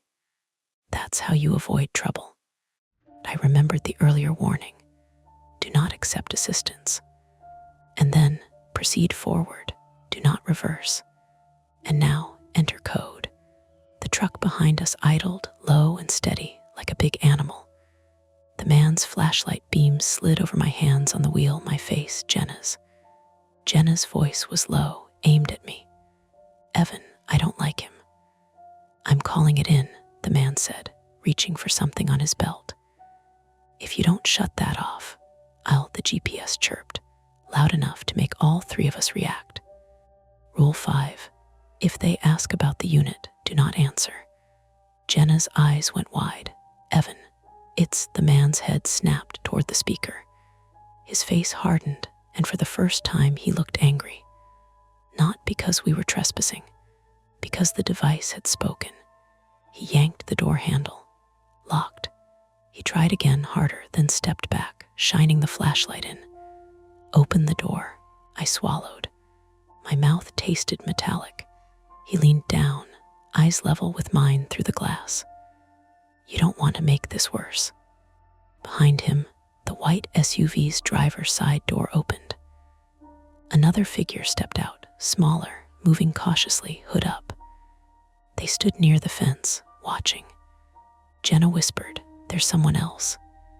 The GPS voice came again, quiet, careful, like the first time. Now, I didn't think. I moved. I slammed my foot on the gas. The flat tire shrieked. The rim sparked as it bit the wet gravel edge near the concrete pad. The car lurched forward, not fast, but sudden enough. The man stumbled back, swearing, his flashlight beam whipping wildly across the windshield. We shot past the keypad post by a few feet, and in that same instant, the gate's warning lights flicked from steady red to blinking amber. A buzzer sounded. The steel barrier began to slide open, slow and heavy. "Evan," Jenna yelled. "We're going through." "We're going through," I said, voice breaking on the words. The man recovered, and sprinted for his truck. I saw him in the mirror, reaching for the door handle, climbing in. The engine revved. The opening in the gate was only halfway wide when we reached it. I aimed for the gap anyway, heart hammering. The car bounced over the track. Metal scraped, an awful grinding scream as the passenger side mirror clipped the edge. Plastic exploded. The mirror dangled, useless. We were through. The gate began closing immediately behind us, the buzzer screaming like a warning in a parking garage. The pickup surged forward, trying to follow, but the narrowing gap wasn't forgiving. The truck's grille hit the gate edge with a violent clang. The sound was enormous, echoing off the containers and into the trees. The gate shuddered but kept moving, steel grinding against steel. The pickup backed up a foot, then rammed again. Another clang, another shudder. But the gate was thicker than his impatience. It slid shut with a final metallic slam. Silence followed, except for the rain and my engine and the ragged sound of Jenna breathing. I didn't stop. Rule 4, do not pull over. I kept going until the lot and its floodlights were far behind, until the road narrowed again and the forest swallowed us whole. Only then did I ease off the gas, realizing my hands were shaking so hard I couldn't keep the wheel steady. Jenna wiped her face with the sleeve of her jacket. We just ran a gate. We didn't have a choice, I said, but it came out like a plea. The GPS screen went dark for a second, then lit back up with a simple arrow and one line of text. Route updated. Continue. My throat tightened. How does it know these gates? How does it know any of this? Jenna stared ahead into the rain, her voice smaller now. Evan, what if this road isn't supposed to exist because it's not public? I flexed my wrist, and pain flared. My right hand was swelling, fingers stiff. The missing mirror let cold air whistle in through a cracked seal. The flat tire had gotten worse, each thump heavier, the rim grinding every few rotations. We weren't being chased now, not past the gate, but the cost was sitting in the car with us. Damaged vehicle, injured wrist, and the sick understanding that we'd crossed into something managed, watched, kept off normal maps on purpose. And we still had to get out. We didn't make it far on the rim. The road kept narrowing, the rain kept coming, and the flat kept getting louder until the thump became a grinding scrape that I could feel in my teeth. Sparks weren't dramatic in the rain, just brief orange flashes under the passenger side when the rim kissed stone. Jenna flinched every time, like the car was hurting. Stop, she said finally. Not a suggestion. Evan, stop. We're going to flip this thing. I didn't want to stop. Rule 4 was still stamped behind my eyes. If you see lights behind you, do not pull over. But there were no lights now, just wet darkness, and the GPS arrow insisting we continue, as if we weren't leaving pieces of the car behind us. I eased off the gas and rolled onto the only place that looked remotely stable, a widened patch of gravel where a culvert ran under the road. It wasn't a turnout, not really, more like where a maintenance truck could tuck in without sinking. The car shuddered as I stopped. Silence dropped in, the kind you notice because your body has been bracing against noise. The engine ticked. Rain tapped the roof. Jenna's breath came out in short bursts. Okay, we're not dead. My hands were still on the wheel, white-knuckled. My wrist was swollen enough that my fingers felt thick and uncooperative. I forced myself to look in the mirror, what was left of it. The passenger side mirror hung by its wire, rain dripping off it. Behind us, The road was a dark ribbon swallowed by trees. Nothing moved. No headlights. Jenna reached for my phone. "We have to call someone." "It's at 9%, I said, but I handed it over anyway because it was something to do other than listen to my heart. She plugged it into the car charger. The battery icon flickered like it might refuse. Then it climbed to 10%, painfully slow. "No service," she said. She tried again. "Same." I stared at the GPS. It sat there like an innocent appliance, a dumb piece of plastic and circuit boards that had just guided us through a locked gate like it owned the place. The screen still showed the arrow and one line: route updated. Continue. My throat felt tight. "Turn it off," Jenna said. "I should have turned it off back there," I murmured, but my fingers didn't move. Jenna watched me. "Evan." I reached up with my good hand and pressed the power button. The screen went black. For a moment, I felt relief so sharp it was almost dizzying, like cutting a string that had been pulling on my spine. Then the GPS powered back on by itself. The logo flashed. The map loaded. The arrow returned. Jenna's voice dropped. "Did you?" I turned it off, I said too quickly. I pressed the button again, harder, off, black. 3 seconds later, it rebooted again. We stared at it like it was a mouse that kept finding its way back into the kitchen. "Unplug it," Jenna said. "It's not plugged in." She made a frustrated sound and leaned over, ripping the suction cup loose from the windshield. The device fell into my lap with a plastic clack. She popped the back cover with her thumbnail, fingers shaking. The battery slid out. The GPS screen stayed lit. We both froze. Jenna held the battery between her fingers like it was hot. "That's not possible." "It's got an internal capacitor," I said immediately, because my brain needed an explanation. "Some devices hold charge for a bit." Jenna's eyes were glossy with anger and fear. "A bit, not," she gestured at the glowing screen. "Not this." I didn't answer. I couldn't, because saying "I don't know" felt like handing the situation more power. A distant engine noise drifted through the trees, low, not close enough to identify, but close enough to make Jenna's head snap up. "Lights," she whispered. I turned and looked behind us. Nothing, just rain and darkness and the wet gleam of the road. The sound faded, or maybe it moved away. To tell, misdirection, my brain offered. A generator, a truck on a different access road. Wind making the trees sound like an engine. But my pulse didn't care. "We're not staying here," Jenna said. "We'll walk if we have to." My mouth went dry. "In the rain, in the dark. We have a headlamp in the trunk," she said. "We have jackets. We have," her voice caught, then steadied. "We have each other." That should have been cheesy. It was. It was the only real thing in a place that was suddenly full of rules. I got out carefully, cradling my wrist. The cold hit harder now. The forest smelled like wet needles and diesel residue.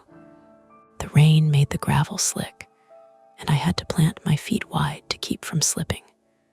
We grabbed what we could: Jenna's headlamp, our phones, the first aid kit. I wrapped my wrist in an elastic bandage, with Jenna guiding my fingers because they didn't want to cooperate. The pain was deep and stubborn, the kind that doesn't spike so much as it threatens to become permanent. We left the car. The decision felt like tearing a page out of a book. Final. Jenna wanted to bring the GPS. I surprised both of us by shaking my head hard. "No," I said, "leave it." She stared at me. "What if we need it?" I glanced at the glowing screen inside the car, still lit, still arrowing forward. "That's not helping. That's something else." Jenna didn't argue. She shut the door gently, like the GPS might hear. We walked forward because backward meant the gate and the compound and men who had tried to grab our door handles.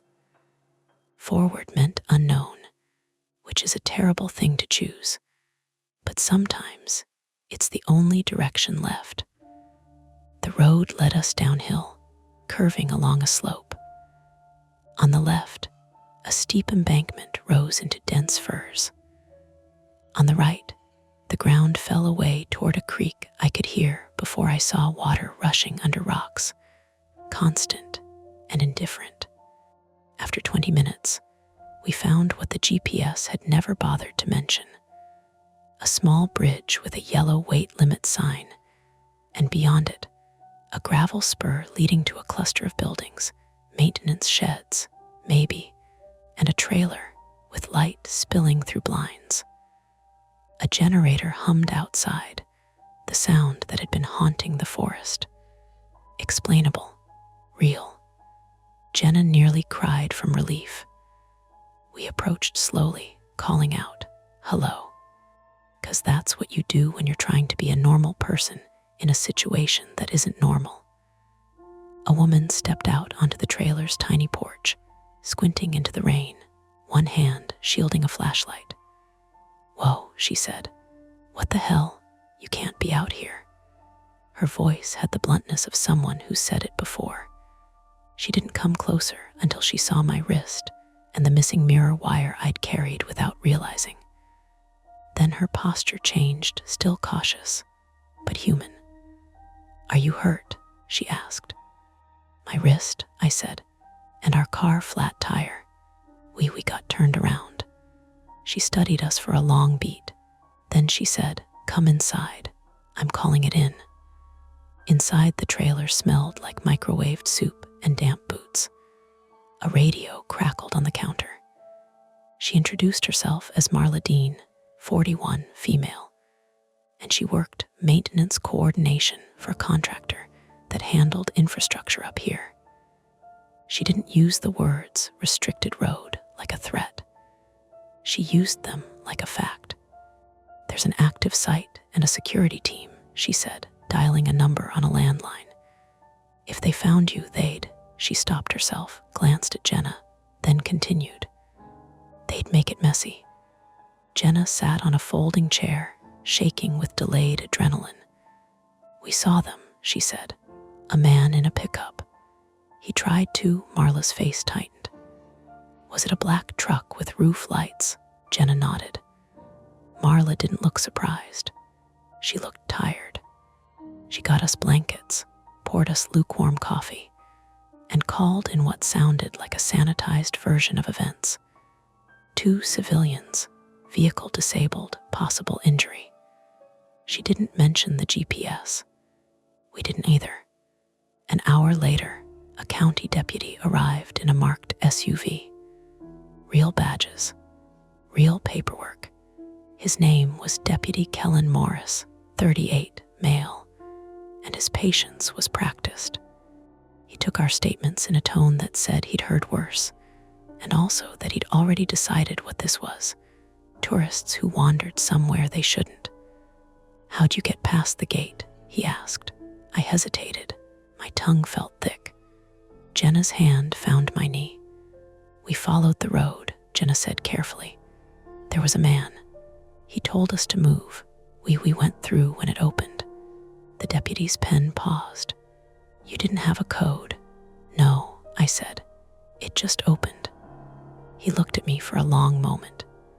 "Gates do just open." Marla cleared her throat. "Sometimes they cycle for authorized vehicles. If they were close enough," the deputy's eyes slid to her. He didn't argue, but he wrote something down that felt like a warning. The next part was boring, which felt like a gift. Paperwork. A lecture about restricted access. A promise that a tow could be arranged in the morning because the site was locked down overnight. My wrist got splinted by an EMT who arrived with the deputy Tanya Rourke, 33, female, and told me gently that I'd strained it badly and needed imaging to rule out a fracture. When we finally drove out, Marla insisted we ride with the deputy back to the nearest main road. It was near midnight. The rain had eased into a mist. Highway lights looked too bright, too ordinary. In the back seat of the deputy's SUV, Jenna leaned her head against my shoulder. Her voice was small. "We left the car, I know, and the GPS, I know. We didn't sleep that night, not really."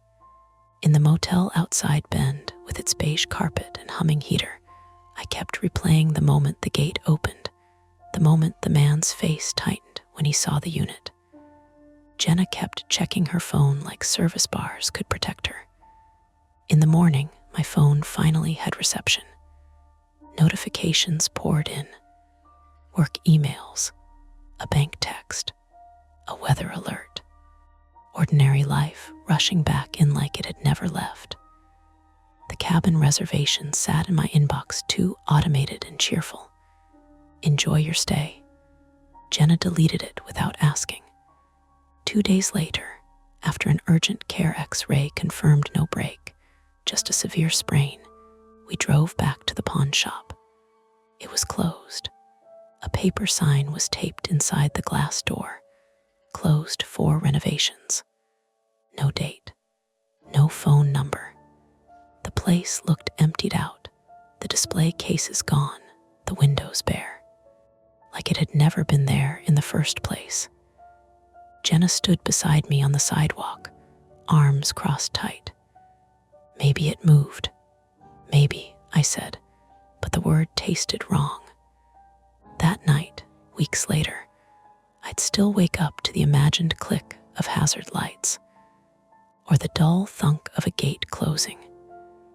Jenna started sleeping with the bedside lamp plugged into an outlet she could reach without getting up.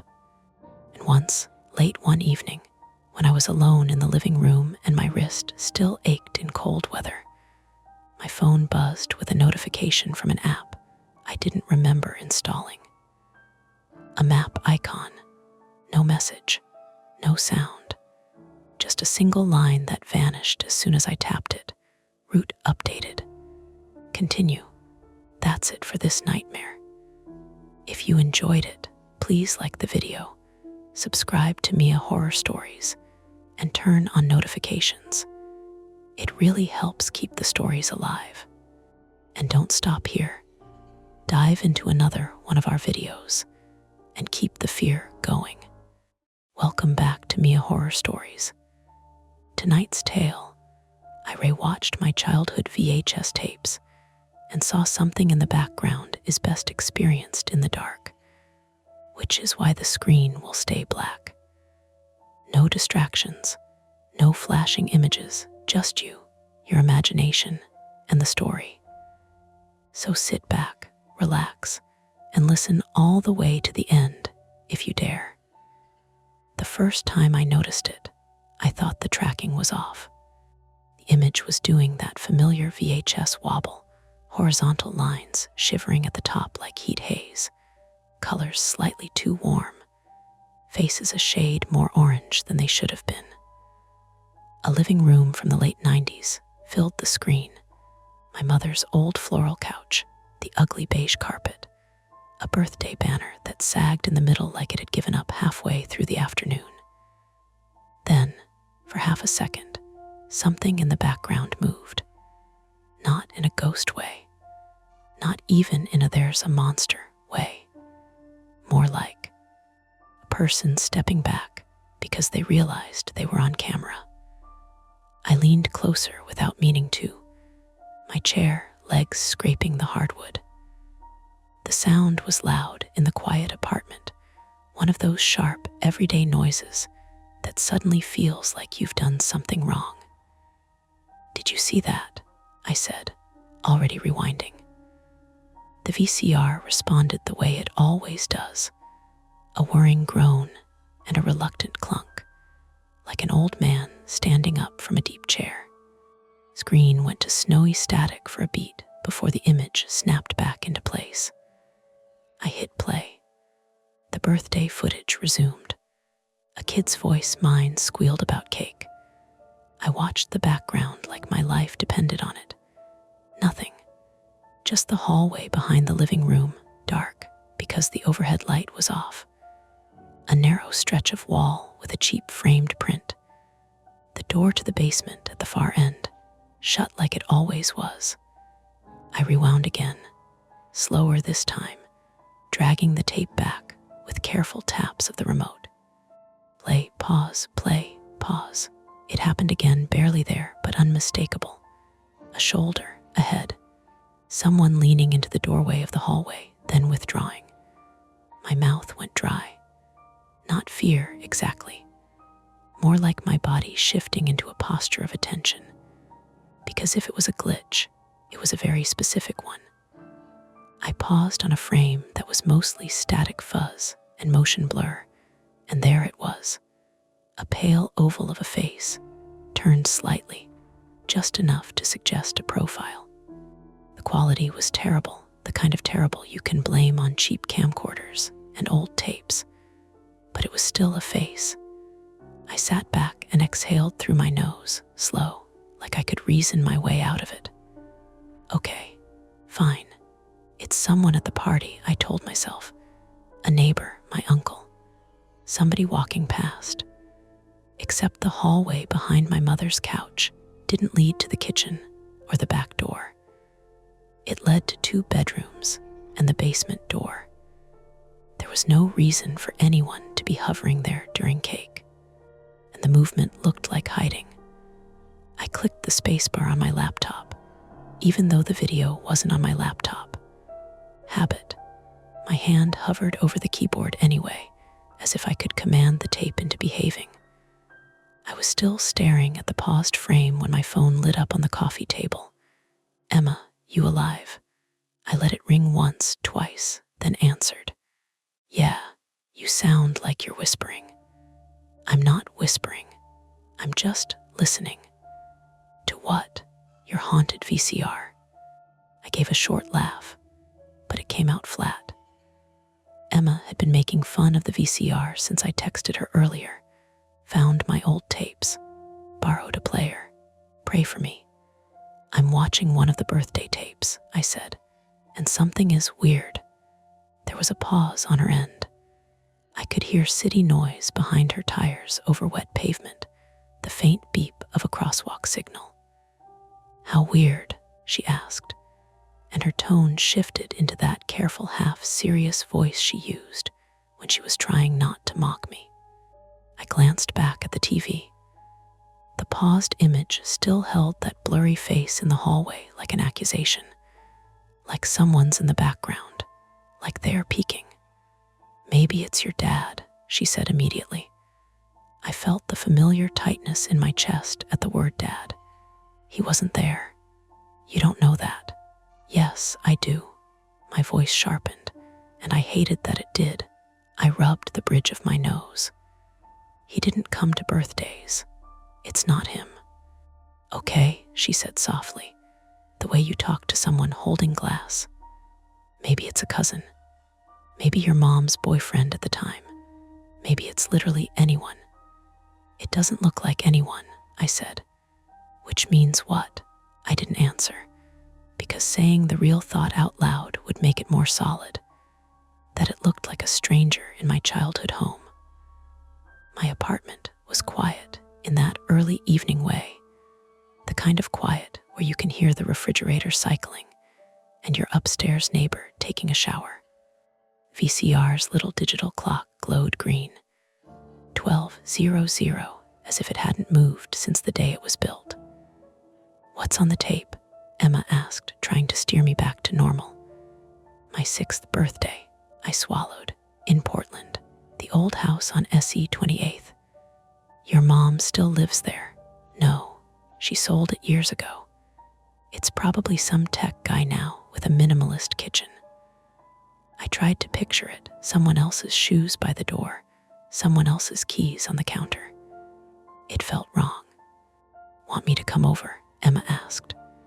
The fact that she offered, just like that, loosened something in me. Emma never offered to do things she didn't mean. She lived across the river in a tiny place with bad parking and too many plants. She guarded her time like it was money. I don't know, I said, and then the truth, smaller. I feel stupid. Stupid is fine, she said. Stupid is safe. A small, reluctant smile moved my mouth. You're not even trying to hide the joke. I'm trying a little. She sighed. Look, I can be there in 20 minutes if you want another set of eyes. Or you can take a video of the screen and send it to me. I tried. It looks like garbage. Because it is garbage. It's a VHS tape from the Stone Age. I looked at the tape box on the floor beside the TV, the cardboard soft from time, my mother's handwriting in blue marker, June 99, BDAY. Underneath it, in smaller letters, don't tape over. I hadn't thought of my mother writing that until now, her hand moving carefully, labeling the moments she wanted to save. I'll keep watching, I said, just to see if it happens again. Okay, Emma said, text me if it gets weirder. I just told you it's weird. Weirder, she repeated. Like call the cops weirder, I snorted. Yeah, I'll call the cops and tell them my birthday tape is acting suspicious. Don't tempt me, she said. I'll do it for you. We hung up. I sat there for a few seconds, phone warm in my palm, and tried to decide what I was actually feeling. It wasn't fear in a clean horror movie way. It was the irritation of a puzzle you can't solve mixed with something older, a nervousness that lived under my ribs like a small animal. The kind that made me check the lock twice even when I knew I'd locked it. My private flaw, if you want to name it, was that I never trusted my own sense of reality. Not fully. My therapist once called it hypervigilance. She said it like it was a technical term, something you could file and treat. For me, it was more like a habit of scanning every room for exits, for sharp edges, for the thing that could go wrong. It came from a few specific memories I didn't like to touch, and one big gap I couldn't fill. Years of childhood where my father was gone and my mother pretended it didn't matter. I'd been fine lately, mostly, but watching my childhood living room flicker on screen did something to my brain, like it had found an old file and started opening it without permission. I pressed play again. My mother's voice filled the room, younger and brighter, laughing at something off camera. On screen, she bent to adjust candles on a cake and shooed my small hands away. I could smell the phantom scent of wax and frosting, the way you can smell a memory when you've been inside it long enough. Wait, Kid Me said on the tape. Where's Uncle Mark? Uncle Mark's running late, my mother answered. The camera shifted. The hallway came into view again. I held my breath without realizing. Nothing moved. The shot wobbled as whoever was filming, probably my mom's friend, laughed and corrected. They swung the camera back to the cake. People clapped. Someone started singing. I forced myself to watch the faces instead of the hallway. Normal faces. People I half remembered. A woman with bangs, a man in a mariner's cap, my neighbor Mrs. Donnelly holding a paper plate like it was delicate. Then the tape glitched, just a hiccup of static and a brief stutter in the audio. And for a fraction of a second, the hallway was empty, empty, empty, and then not. A figure at the edge of the frame. So close to the wall, they almost blended into it. Not stepping through, not passing by, but stationed there. Watching. I hit pause so hard the remote clicked loudly, like a snapped twig. The frame froze. This time it was clearer, not in quality, but in shape. An adult, taller than the doorframe behind them. Dark hair or a hood, hard to tell. One arm up, hand braced against the wall like they were leaning. And the strangest part was how still they were, as if they were trying to become part of the wallpaper. My skin didn't prickle. I didn't feel a dramatic chill. What I felt was an immediate, practical thought. Who was in our house? The tape wasn't a dream. It was recorded light, recorded sound. A real room, a real day. I took my phone and filmed the paused screen anyway, moving closer until the pixels enlarged into ugly blocks. The recording captured the VCR's faint hum and my own breathing. My hand shook slightly, which made me angrier than scared. I hated giving my body permission to react. I texted Emma the video. Then, because my mind wouldn't let go, I stood up and walked to my apartment door and checked the lock, even though I'd locked it an hour ago. The bolt was thrown. The chain was on. I still pressed my palm against the wood, feeling the solid resistance like it could reassure me. Back at the TV, I stared at the paused figure. There were reasonable explanations. A family friend. Someone coming out of the bathroom.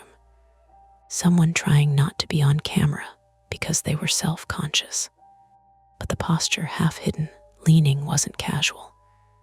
And if it was someone I should recognize, why didn't my brain supply a name? I grabbed the tape case again and turned it over. The back had more handwriting, SC28TH, BDAY. And below it, in a different pen, thinner, maybe my mother's later, do not loan out. I hadn't noticed that before. I looked from the handwriting to the frozen image on the screen. The old house, the closed basement door, that vague face that refused to become a person I knew. My phone buzzed. Emma, okay, that's not nothing. Send me a pic of the tape label plus any other tapes from that day. I stared at her message, then at the pile of other VHS cases stacked by the TV. There were more labeled in my mother's hand. Holidays, random afternoons, first day of school. The choice was suddenly clear, even if it wasn't comfortable. I could shut the VCR off, put the tapes back in the box, tell myself it was a glitch, and let the past stay buried. Or I could keep watching. I set the phone down, reached for the remote, and hovered my thumb over the rewind button, feeling, absurdly, like I was about to do something irreversible even though it was just plastic and magnetic tape. Then I glanced at the other box on the floor, the one with unlabeled tapes my mother hadn't bothered to mark, and I realized I didn't even know what was on most of them. I sat back down, and I hit rewind. Emma arrived just as the sky outside my windows tipped from gray into that dull blue that means you're running out of evening. She didn't knock. She texted outside and then buzzed herself up before I could respond. By the time I opened the door, she was already stepping inside, helmet tucked under one arm, eyes scanning my living room like she expected it to rearrange itself while she wasn't looking. Okay, she said, dropping the helmet by the shoe rack. Show me. I didn't preface it. I just pointed at the TV. The paused frame was still there. The hallway. The figure pressed against the wall like it wanted to become part of the house. Emma stood close enough that I could smell rain on her jacket and that faint lemony detergent she used. She leaned in, hands on her knees, squinting. That's not motion blur, she said finally. I let out a breath I hadn't realized I was holding. Thank you. It's also not clear, she added, which means we're about to ruin your night arguing about pixels. She straightened and looked at me. Play it. I did. The tape rolled forward, my mother's voice laughing, someone off-screen coughing. The hallway went empty again, as if it had never held anything at all. Emma crossed her arms. How many times does it happen? Twice so far, Same spot, same tape. Yes. She turned toward the stack of VHS cases. And the others, I hesitated. I haven't checked yet. Why not? Because if it happened again, it would mean the problem wasn't a one-off. Because I was already doing the math in my head, counting how many childhood memories could be contaminated by the same question. Instead, I said, I wanted another person here. She nodded like she understood more than I'd said. We picked a second tape at random. Christmas, 98. Emma insisted on documenting everything, so she propped my phone on a stack of books and hit record, narrating the date and tape title in a mock serious voice that made me snort despite myself. The footage was worse quality, dimmer. My mother's old house looked smaller somehow, as if the lens had shrunk it. Christmas lights blinked in soft, unfocused halos. We watched in silence, both of us leaning forward without acknowledging it. Nothing happened. No hallway figure, no suspicious movement, just a kid ripping wrapping paper too aggressively, and a woman off-screen telling him to slow down. Emma relaxed a notch. Okay, that's good. It doesn't mean anything, I said too quickly. She gave me a look. It means it's not everything. We checked a third tape, then a fourth. Different angles, different days. Same house, no figure. By the fifth tape, my shoulders ached from being hunched. Emma was perched on the arm of the couch, chewing on a hangnail, her earlier confidence thinning. Could it be someone who only showed up that day, she said. That's what I keep telling myself. Who was invited, mostly neighbors. My mom didn't have a lot of people back then. I frowned. There was Uncle Mark. You asked about him on the tape, Emma said. Was he late? Yeah, did he show up? I don't remember. That's convenient, she said, but not unkindly. I rewound the birthday tape again, this time watching the timestamp in the corner. Emma paused it right before the first appearance. Wait, she said. What time was this? I looked. Early afternoon. And when does the figure show up? Like 10 minutes later. Emma nodded slowly. So whoever it is arrives after filming starts. That doesn't narrow it down. No, she agreed. But it does suggest they weren't already in the house. The thought landed wrong. I imagined the front door opening, someone stepping inside, unseen by the camera. Emma straightened abruptly. Hey, you said your mom sold the house, right? Years ago. Do you know who lives there now? No, she pulled out her phone.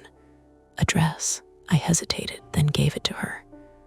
SC 28th was burned into me like a scar. She typed quickly, fingers sure. Okay. Listing history, sold in 2014. Bought by an LLC. Renovated. Of course it was. Here. She turned the screen toward me. A real estate listing popped up. Fresh photos, white walls, new floors. The hallway looked wider without the old carpet, but it was unmistakable. Same layout, same basement door, now painted a trendy gray. The listing banner blinked, open house, today 6:08 p.m. I checked the time on my phone. 6:42. That's now, I said. Emma met my eyes. Yeah, my pulse picked up, not in a dramatic way, but like a motor revving higher than idle. Why does that matter? It might not, she said. But if we want context, actual context, not tape ghosts, we have a window where strangers are legally inside your old house. I don't want to bother people. Too bad. She was already grabbing her jacket again. We don't have to accuse anyone. We can just look. See if anything lines up. If the hallway feels the same. If the angle makes sense. And if it does, then we go home, she said. And you sleep terribly, but with data. I rubbed my palms together. This was the part of me I hated, the part that needed to check. The flaw my therapist warned me about. I chased certainty, even when it made things worse. What if this is just my brain? I asked. What if I'm projecting something onto static? Then we'll confirm that, Emma said, which is better than spiraling alone. She had a point. She usually did. The drive over was quiet. Emma navigated while I stared out the window, watching familiar streets blur past with a sense of déjà vu that made my stomach tight. The neighborhood hadn't changed as much as I'd expected. Same corner store, same narrow sidewalks. We parked a block away, partly because parking was bad, and partly because neither of us said the obvious thing, that walking up to the house felt like approaching a witness stand. The open house sign was planted in the lawn like a small, cheerful threat. Inside, the house smelled like fresh paint and citrus cleaner. A woman in her 40s realtor, name tag reading Karen, greeted us with a practiced smile. "Feel free to look around," she said. "Let me know if you have any questions." I nodded, suddenly unsure what to do with my hands. Emma squeezed my elbow, subtle but grounding. "We'll just wander." The living room was unrecognizable without my mother's furniture, but the dimensions were the same. I stood where the couch used to be, orienting myself by muscle memory. The hallway stretched ahead, brighter now with recessed lighting. I swallowed. "Hey," Emma murmured, "you okay?" "Yeah," I lied. We drifted toward the hallway, pretending to admire the floors. Halfway down, Emma stopped. "Can you stand there?" she asked quietly. "Where?" "Right there," she gestured. "Against the wall." I did. The paint was smooth and cold under my fingertips. Emma backed up into the living room, holding her phone up at chest height. "Okay," she said. "Lean in, like you're trying not to be seen." I adjusted, pressing closer to the wall. From her angle, I could see it immediately, the way my shoulder disappeared, the way my face slipped out of view unless you were looking for it. A chill crept up my spine, slow and unwelcome. "It matches," Emma said softly. Before I could respond, a man in his 30s wandered past us, brochure in hand. He glanced at me, then at Emma's phone. He said, "Are you filming?" Emma lowered the phone instantly. "Sorry, just measuring the light." He frowned but moved on. Karen appeared at the end of the hallway like she'd been summoned. "Everything okay back here?" "Yeah," I said, forcing a smile. "I grew up in this house. Just nostalgia." Her expression softened. "Oh, that's always nice." "Can I ask you something?" Emma said, polite but direct. "Has anyone ever mentioned someone hanging around? In the old footage or photos?" Karen blinked. "Hanging around, like an unknown person," I added. "In the background." She laughed lightly. "Oh, you'd be surprised what people think they see, especially in old videos." I nodded, embarrassed despite myself. We thanked her and headed back toward the front door. My heart rate was still up, my thoughts tripping over each other. Outside, Emma exhaled sharply. "Okay." "Okay what?" "Okay, we confirmed the angle," she said. "And that you're not imagining the space. That doesn't explain who it was." "No," she agreed. "But it narrows the question." We were halfway to the car when my phone buzzed. A text from an unknown number. "Unknown. Is this Daniel? This is Mark, your uncle. Your mom gave me your number a while back. Weird question, but are you looking at old tapes?" I stopped walking. Emma turned. "What?" I showed her the screen. Her face tightened. "That's not great." Another text came in before I could respond. "Mark, I think there's something you should know, but not over text. Can you call me soon?" The open house sign creaked behind us as the wind shifted. I looked back at the house, then at Emma. And for the first time since this started, I knew for sure we were past the point of turning back. We called Mark from the car because neither of us wanted to stand on the sidewalk any longer than necessary. Emma put the phone on speaker and set it between us on the center console. The engine ticked as it cooled, a faint metallic clicking that made the silence feel busy instead of empty. "Mark," I said. There was a pause, then breathing, slightly winded. "Danny, yeah, hi, I wasn't sure you'd answer." "I would've," I said, though that wasn't entirely true. "You said you knew something about the tapes."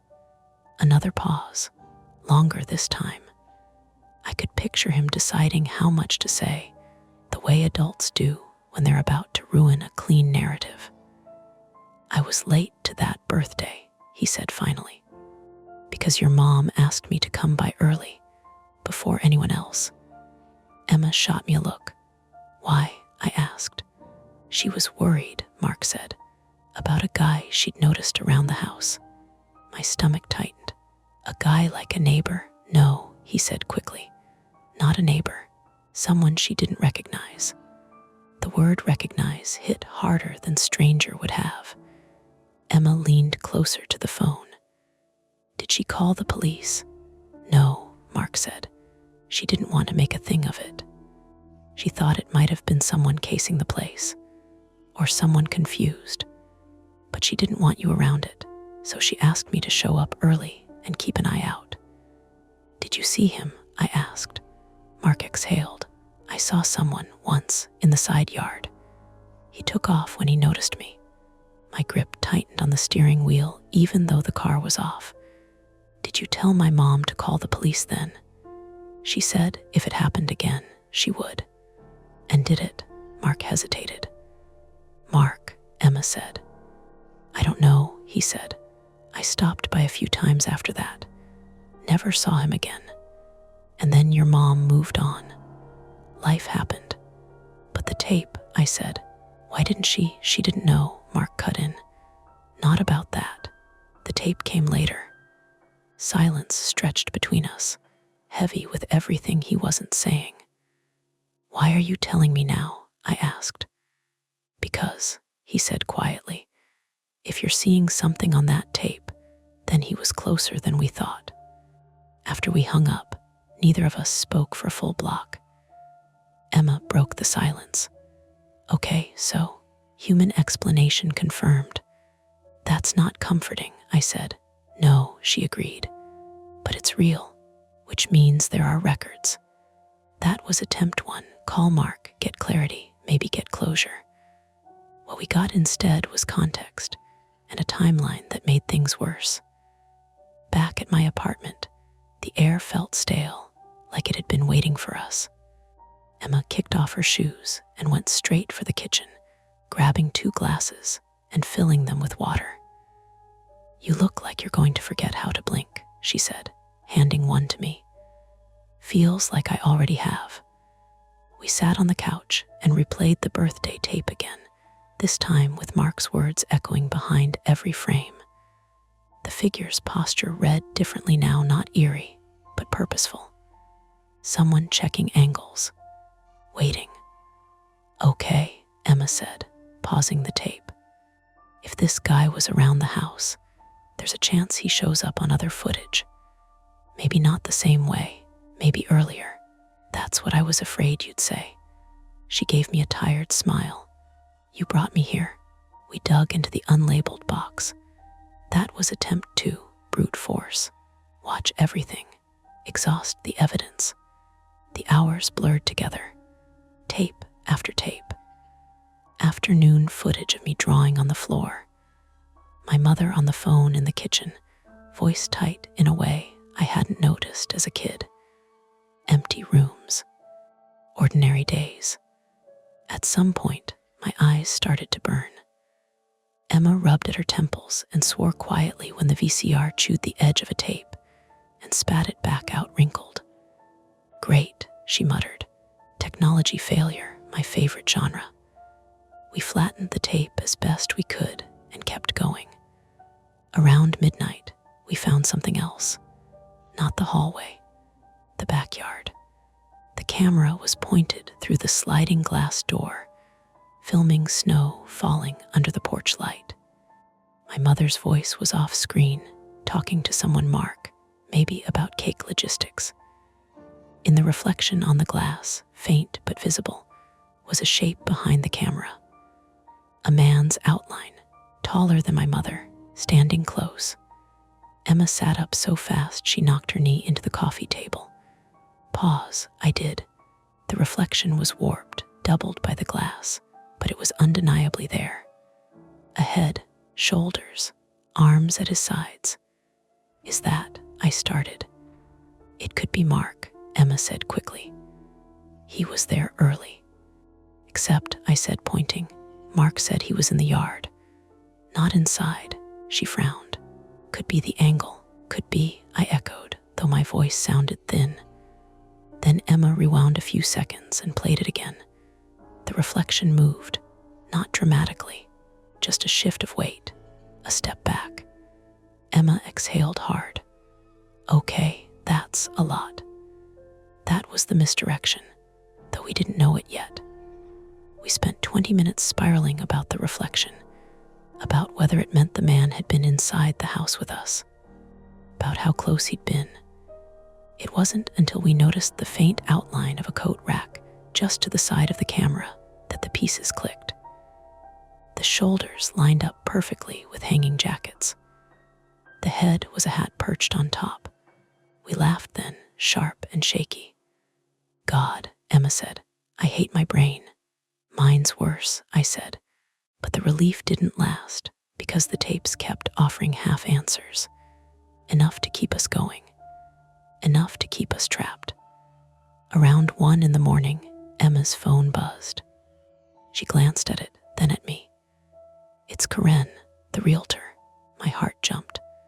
Why does the realtor have your number? I asked for it, she said. In case we remembered anything useful, she answered, putting it on speaker again. Hi, Karen said, her voice strained. This is going to sound odd, but did either of you come back to the house tonight? No, Emma said immediately. Why? There's a back window unlocked, Karen said, and a light on in the basement. I know I turned everything off. Cold pressure settled in my chest. I called the non-emergency line, Karen continued. They're sending someone by, but I wanted to check. Emma glanced at me. We haven't been back. Okay, Karen said. Okay, good. She hung up. Emma stared at the phone like it might ring again. Danny, I know. That's not coincidence, she said. I rubbed my face, exhaustion crashing into me all at once. It could be contractors, someone else at the open house. It could be, she agreed. But combined with everything else, we sat there, the apartment humming around us. The refrigerator kicked on. Somewhere outside, a siren wailed and faded. What do we do? I asked. Emma hesitated, which scared me more than if she'd answered immediately. There's one more thing we haven't done, she said slowly. I knew what she meant before she said it. We haven't talked to your mom. My throat tightened. She hates talking about that house. I know. And if she didn't tell me then, she might tell you now, Emma said, especially if someone is back there. I thought of my mother's handwriting on the tape. Do not loan out, a warning, or a regret. My phone buzzed again.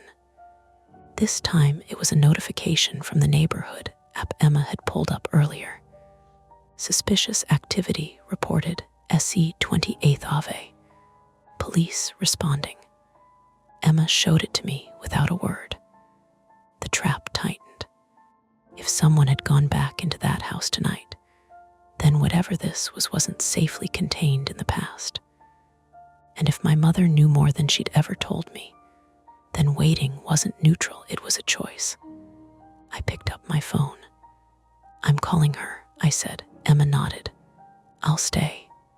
As it rang, I felt something settle into place, heavy and irreversible. Whatever my mother said or didn't say would change how I saw every tape we hadn't watched yet. There was no rewinding that. My mom answered on the fourth ring. Danny. Her voice was thick with sleep, but instantly alert in that mother way, like she'd been asleep with one ear open. "Is everything okay?" I looked at Emma. She moved closer, cross-legged on the floor now, her phone already in her hand like a safety line. "No," I said, "I'm sorry. It's not." My throat tightened. I found the tapes, the VHS tapes. Silence. Not dead silence. Just the kind where you can hear someone breathing and deciding what version of the truth to give. "You shouldn't be watching those," she said finally. My stomach dropped. "So you knew." Another exhale. "Danny, Mom, listen." My voice came out sharper than I meant. "There's someone in the background, in the hallway, on my 6th birthday tape, and the house is on the market right now," and I swallowed. "The realtor just called. Someone unlocked a window and turned on the basement light." Emma's eyebrows shot up. She mouthed, "Say that again." I put the phone on speaker. My mom didn't ask how I knew that. She didn't ask why I was calling at 1 a.m. She said very quietly, "Do not go there." I stared at the TV, still showing a paused frame from the birthday tape. That blurry figure that refused to become a memory. "We're not there," I lied. "A small one, a protective one. We already left." "I'm serious." Her voice tightened. "I should have gotten rid of those tapes." "Why didn't you?" Emma cut in, not unkind, but direct. My mom inhaled like she'd been hit. "Who is that?" "It's Emma," I said. "She's with me," a beat. Then my mom said, "Okay, good, don't be alone." The words landed like a confession. Don't be alone, not call the police, not lock your doors, but that specific thing. "Mom," I said, softer now, "who was he?" She didn't answer right away. When she did, her voice sounded older than I remembered. "I don't know his name," she said. "I never got his name." My mouth went dry. "You never asked." "I never wanted to," she said, "because asking makes it real." Emma's expression flickered. That was my flaw too. The need to control reality by controlling what you name. My mom continued, words tumbling now like she couldn't stop them. "After your father left, I was tired. You were little. I was working. I'd come home and things would be moved. Small things. A chair angled differently. The basement door not fully latched. I told myself it was nothing, because the alternative was," her voice faltered. "The alternative was that someone was inside my house, and I was alone with you." My chest tightened so hard it felt mechanical. "Mark told me you saw someone," I said. "In the yard." "Yes," she whispered. That was the first time someone else believed me. Emma's jaw clenched. "Did you call the police?" "I did," my mom said. "Once." The word once carried the weight of regret. "What happened?" I asked. "They came." She spoke like she was walking through the memory with bare feet. "They looked around. They told me to change the locks. They asked if I had an ex-boyfriend. They asked if I was sure I wasn't forgetting where I put things. They were polite. They were tired. Nothing was broken. Nothing was stolen. They told me to call again if I saw him." "And did you?" Emma asked. My mom was silent long enough that my skin started buzzing. "I thought," she said finally, "that if I kept calm, he'd get bored. That if I didn't react, he'd stop." My stomach turned. That kind of logic made sense only when you were trying to survive. "And the tapes?" I asked. "Why did you write 'Do not loan out'?" A small, brittle laugh. "Because someone borrowed one." My throat went tight. "Who?" "I don't know," she said, and it sounded like the truth. "I thought it was Mark. Mark thought it was me. One of the neighbor kids might have taken it. It came back 2 days later on the porch. No note, just there." Emma leaned forward. 2 days later, after the birthday." "Yes." "And you watched it?" I asked. "I tried," my mom said, "but the tape kept skipping, like it had been played too much." like someone had fast-forwarded and rewound the same part over and over. I felt a cold, logical line connect itself in my head. Someone watching, rewatching. The hallway. A vibration startled us both. Emma's phone buzzed. She glanced at the screen, her face tightening. "It's Karen," she whispered. My mom heard. "Who's Karen?" "The realtor," Emma said quickly, and answered. "Hi," Karen's voice came through in a rush, thin with panic. "They're here. The police are here." "But what do you mean, but?" Emma asked. "They said it's probably a squatter," Karen said. "They found the window unlatched, and there are footprints in the dust down there. But they're not going into the basement until another unit arrives. They told me to stay outside, but I can see a crackle of wind through the phone." Karen sounded like she was walking. "Karen," Emma snapped. "Stay outside." "I'm outside," Karen insisted. "I'm across the street. I can see the basement window from here. The light is moving." Every muscle in my body locked. Emma's eyes met mine. She mouthed, moving. Karen kept talking, voice shaking. "Like someone's down there, like they're walking back and forth." My mom's voice cut through the speaker, sharp now. "Danny, don't go there." Emma didn't even ask me. She knew. She saw the same thing I saw. The old house was becoming present tense again. And if someone was inside, the story wasn't going to wait for us to catch up. "We're not going to confront anyone," Emma said, already grabbing her jacket. "We're going to be witnesses. That's it." My mom's voice rose. "No, Emma, don't." But the call with Karen was still live, and Karen said, "One officer just went around back." Then a sound came through the phone. Not a scream, not something cinematic. Just a short, startled shout, and then a thud, like a body hitting something hard. Karen gasped. "Oh my God," Emma swore and bolted for the door. I followed, adrenaline washing fatigue out of my limbs like a solvent. My phone was still on speaker with my mom, her voice repeating my name like a warning siren. The drive back to SE 28th took 10 minutes that felt like one long breath held too tight. We parked badly, half on the curb, and ran. The street was lit by porch lights and the rotating spill of a police cruiser's red and blue. A few neighbors stood back in their pajamas, arms crossed against the cold, drawn by the magnet of something wrong. Karen was across the street, phone pressed to her ear, face blotchy. When she saw us, her eyes widened. "You came," she said, like she couldn't decide if she was relieved or horrified. Emma stopped just short of her. "What happened?" Karen pointed with a shaking hand. "The officer, he went around back," and then her voice broke. "He fell. I think he tripped. He got back up, but he was yelling for his partner. They're both in the backyard now." I looked past her to the house. The backyard gate was open. The basement window, small, near ground level, glowed faintly gray-blue. A flashlight beam swept across it, then vanished. Emma grabbed my sleeve. "We stay here," she said low.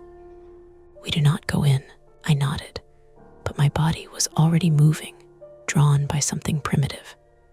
Not heroism, not bravery, momentum. The need to see with my own eyes. The need to fix the uncertainty that had been chewing at me since the paused frame. We edged closer along the sidewalk, stopping at the front walk. The air smelled like wet earth and fresh paint from the renovation. The open house sign lay on its side now, knocked over. A male voice called from the backyard. "Sheriff's office. Come out now." Another voice, strained. "He's not responding. I can hear him moving." My skin tightened. Hear him moving, not see him. Just sound, that scuff of shoes. That scrape of something dragged across concrete. Like the VCR chair legs on my floor. everyday noises that suddenly mean wrong. Emma whispered, "Danny, look at me." I forced my eyes to hers. They were wide but steady. "You go any closer," she said, "and you become part of this, not the tapes. Real paperwork, real consequences." My mom's voice was still on my phone, muffled now because I'd shoved it in my pocket. I could feel it buzzing with her words like a trapped insect. A sharp crack came from the back of the house, wood against wood. A door slamming. Then another thud. Karen made a small noise, like she'd swallowed her own scream. An officer burst into view around the side of the house, limping. His flashlight beam jittered wildly. He held one hand pressed to his forehead, fingers slick and dark. "Back up," he shouted. "Back up now." Everyone obeyed, even me. The second officer appeared behind him, moving slower, weapon out, but not raised. His face was pale under the streetlight. "Someone's in the basement," the second officer yelled to his radio. "We've got an unsecured entry, possible assault, requesting backup, EMT." The limping officer spat, angry and embarrassed. He slammed the damn bulkhead on me. Bulkhead. The basement door. The one at the back, the kind you open from outside. Emma's grip on my sleeve tightened until it hurt. I didn't pull away. The pain anchored me. From somewhere inside the house below us, behind concrete, came a dull, rhythmic sound. Not a voice, not a moan, just a tap, tap, tap, like someone testing a wall, like someone trying a latch, like someone letting you know they were still there. My breath came shallow. My vision narrowed around the basement window. The glow flickered as the officers' lights shifted. A third cruiser arrived, then another. A paramedic truck. The street filled with movement and radios, and the cold smell of exhaust. Emma leaned close to my ear. "This isn't your problem to solve," she whispered, but her voice shook. "It's your problem to survive." I believed her. I also knew, with sick clarity, that the past had reached out and touched the present, and no amount of denial was going to put it back where it belonged. An officer approached Karen, asking questions. She answered in choppy bursts, pointing, gesturing. The officer sat on the curb, paramedics swabbing his forehead, his jaw clenched in fury. A detective-looking woman, plain coat, hair pulled back, walked toward the house, eyes assessing the windows, the yard, the crowd. And then she looked at me, not like a stranger, like someone clocking a familiar face from an old photograph. She took a few steps closer. "Excuse me," she said, voice controlled. "Are you Daniel?" My mouth opened, but no sound came out. Emma answered for me. "Yes," she said. "Why?" The woman's gaze flicked between us. "We need you to stay. We may have questions about the property's history." My stomach dropped. This wasn't just a one-night break-in, not just a random squatter. This was connected. And as the dull tapping continued from beneath the house, steady as a pulse, I understood the point of no return. Whatever was in that basement wasn't going to stay a blurry figure in a hallway frame anymore. It was going to become a name, a report, a statement. Part of my life I couldn't pause. They got him out just before dawn.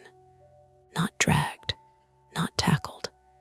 He came out on his own, slow and stiff, hands empty, and held where everyone could see them. He blinked at the lights like he'd been underground too long, which he had, and squinted against the cluster of faces that had gathered despite the hour. He looked older than I expected. Not ancient, just worn down. The kind of man you'd pass on a sidewalk without remembering 5 minutes later. The tapping stopped when he stepped into the yard. An EMT guided him to the curb and had him sit. Another officer read him something I couldn't hear. The injured officer had a bandage taped over his forehead and a look on his face like he'd swallowed something sour and couldn't get rid of the taste. The detective, her name turned out to be Alvarez, kept glancing back at me like she was taking inventory. When the man was cuffed, she finally came over. "You okay?" she asked, neutral, professional. "I don't know," I said. It was the only honest answer I had left. She nodded like she'd expected that. "You're not under any obligation to stay, but we will want a statement. Today, if possible." Emma squeezed my hand. I hadn't noticed she'd taken it. They loaded the man into the back of a cruiser. As the door closed, he looked at the house once, not at us. Not angry, not scared, more like he was checking something off a list. The sun came up behind the rooftops, turning the street an ordinary pale gold. Neighbors drifted back inside. The sirens shut off. The whole thing began to shrink into paperwork. The house didn't look haunted. It looked vacant. That was worse somehow. They took my statement in a patrol car because it was warmer. I answered questions until my voice went thin. Names, dates, the tapes, my mother, the birthday, the hallway. Alvarez asked good questions. She didn't interrupt. When I didn't know something, she let the silence sit instead of filling it for me. Emma gave her statement after mine. Shorter, sharper. She stuck to what she'd seen and heard and didn't wander into theories. I loved her for that. The man's name came later, after they ran him through a database. He had a record for trespassing. A restraining order once, years ago, for a woman who didn't live in Portland anymore. Nothing that would have made him easy to catch back then. Nothing dramatic. He's been transient on and off, Alvarez told me. Jobs, construction, maintenance. He did some work in this neighborhood around the time your mother lived here. And the tapes, I asked. She hesitated. He admitted to taking one, said it was by accident. He brought it back when he realized what it was. What it was, Emma asked. A recording of a house he'd been in, Alvarez said. He watched it a lot. My stomach twisted, but it didn't feel new anymore. Just confirmed. They let us go mid-morning. I called my mom from the car because I couldn't stand the idea of her finding out from anyone else. She cried quietly when I told her it was over. When I told her he was in custody. When I told her she hadn't imagined it. "I'm sorry," she kept saying. "I thought I was protecting you." "I know," I said, and I meant it. That was the cost. She decarried it alone and handed me a lighter version that still cut when I picked it up. Emma came home with me. We slept for 3 hours, the kind of sleep that feels like falling into a hole. When I woke up, my jaw ached from clenching it all night. The VCR was still on. The screen was blue. I turned it off. In the days that followed, things moved the way they always do after something big happens. Slowly, then all at once. Calls from Alvarez. Forms to sign. A message from Karen thanking us and saying she'd be taking a few days off. The house went off the market. My mother drove down that weekend. We sat at my kitchen table with coffee neither of us finished and talked about practical things. Locks, therapy, what to do with the tapes. "I don't want them," she said, pushing the box away like it might bite her. "I'll keep them," I said. The words surprised me, but once they were out, they stayed true. "Not to watch, just to have," she nodded. We didn't hug. Not because we didn't want to, but because some things had shifted, and we needed to learn the new shape of them first. Emma went back to her routine, but she texted me more than usual. Check-ins disguised as memes. She came over one night and made pasta and refused to talk about the case. We watched something stupid and loud and fell asleep on opposite ends of the couch. The almost ordinary part came back faster than I expected. Work emails, laundry, the building's fire alarm going off at 3 in the morning because someone burned toast. I flinched at the sound and then felt embarrassed about flinching. The tape stayed in the box under my bed. Weeks later, Alvarez called to tell me the man had pleaded out. Trespassing, assault on an officer, time served plus mandated treatment. No trial, no grand reckoning. It's done, she said, like she wanted me to believe it. I did, mostly. One afternoon, cleaning my apartment, I found the old tape label stuck inside the VCR flap. Don't tape over. My mother's handwriting, firm and careful. Stuck it to the fridge with a magnet and left it there longer than I needed to. I didn't rewatch the birthday tape. I didn't need to. The image had already separated itself from the tape and lodged somewhere behind my eyes. The way a person can be present without announcing themselves. The way ordinary spaces can hold more than you think. Sometimes, when I'm half asleep, I hear a sound that reminds me of tapping. Pipes, radiators, someone upstairs pacing. It always has a reasonable explanation. I always find it. But every once in a while, I pause before I do. Not because I think something is wrong, because I know now that sometimes it was, and I didn't see it until much later. And that's the end of today's chilling tale. If you enjoyed this story and want more nights full of suspense, don't forget to hit that like button, subscribe to Mia Horror Stories, and turn on the bell so you never miss a scare. I've got plenty more stories waiting for you, so stick around and check out the other videos on the channel. Thanks for watching, and until next time, stay safe and don't look behind you.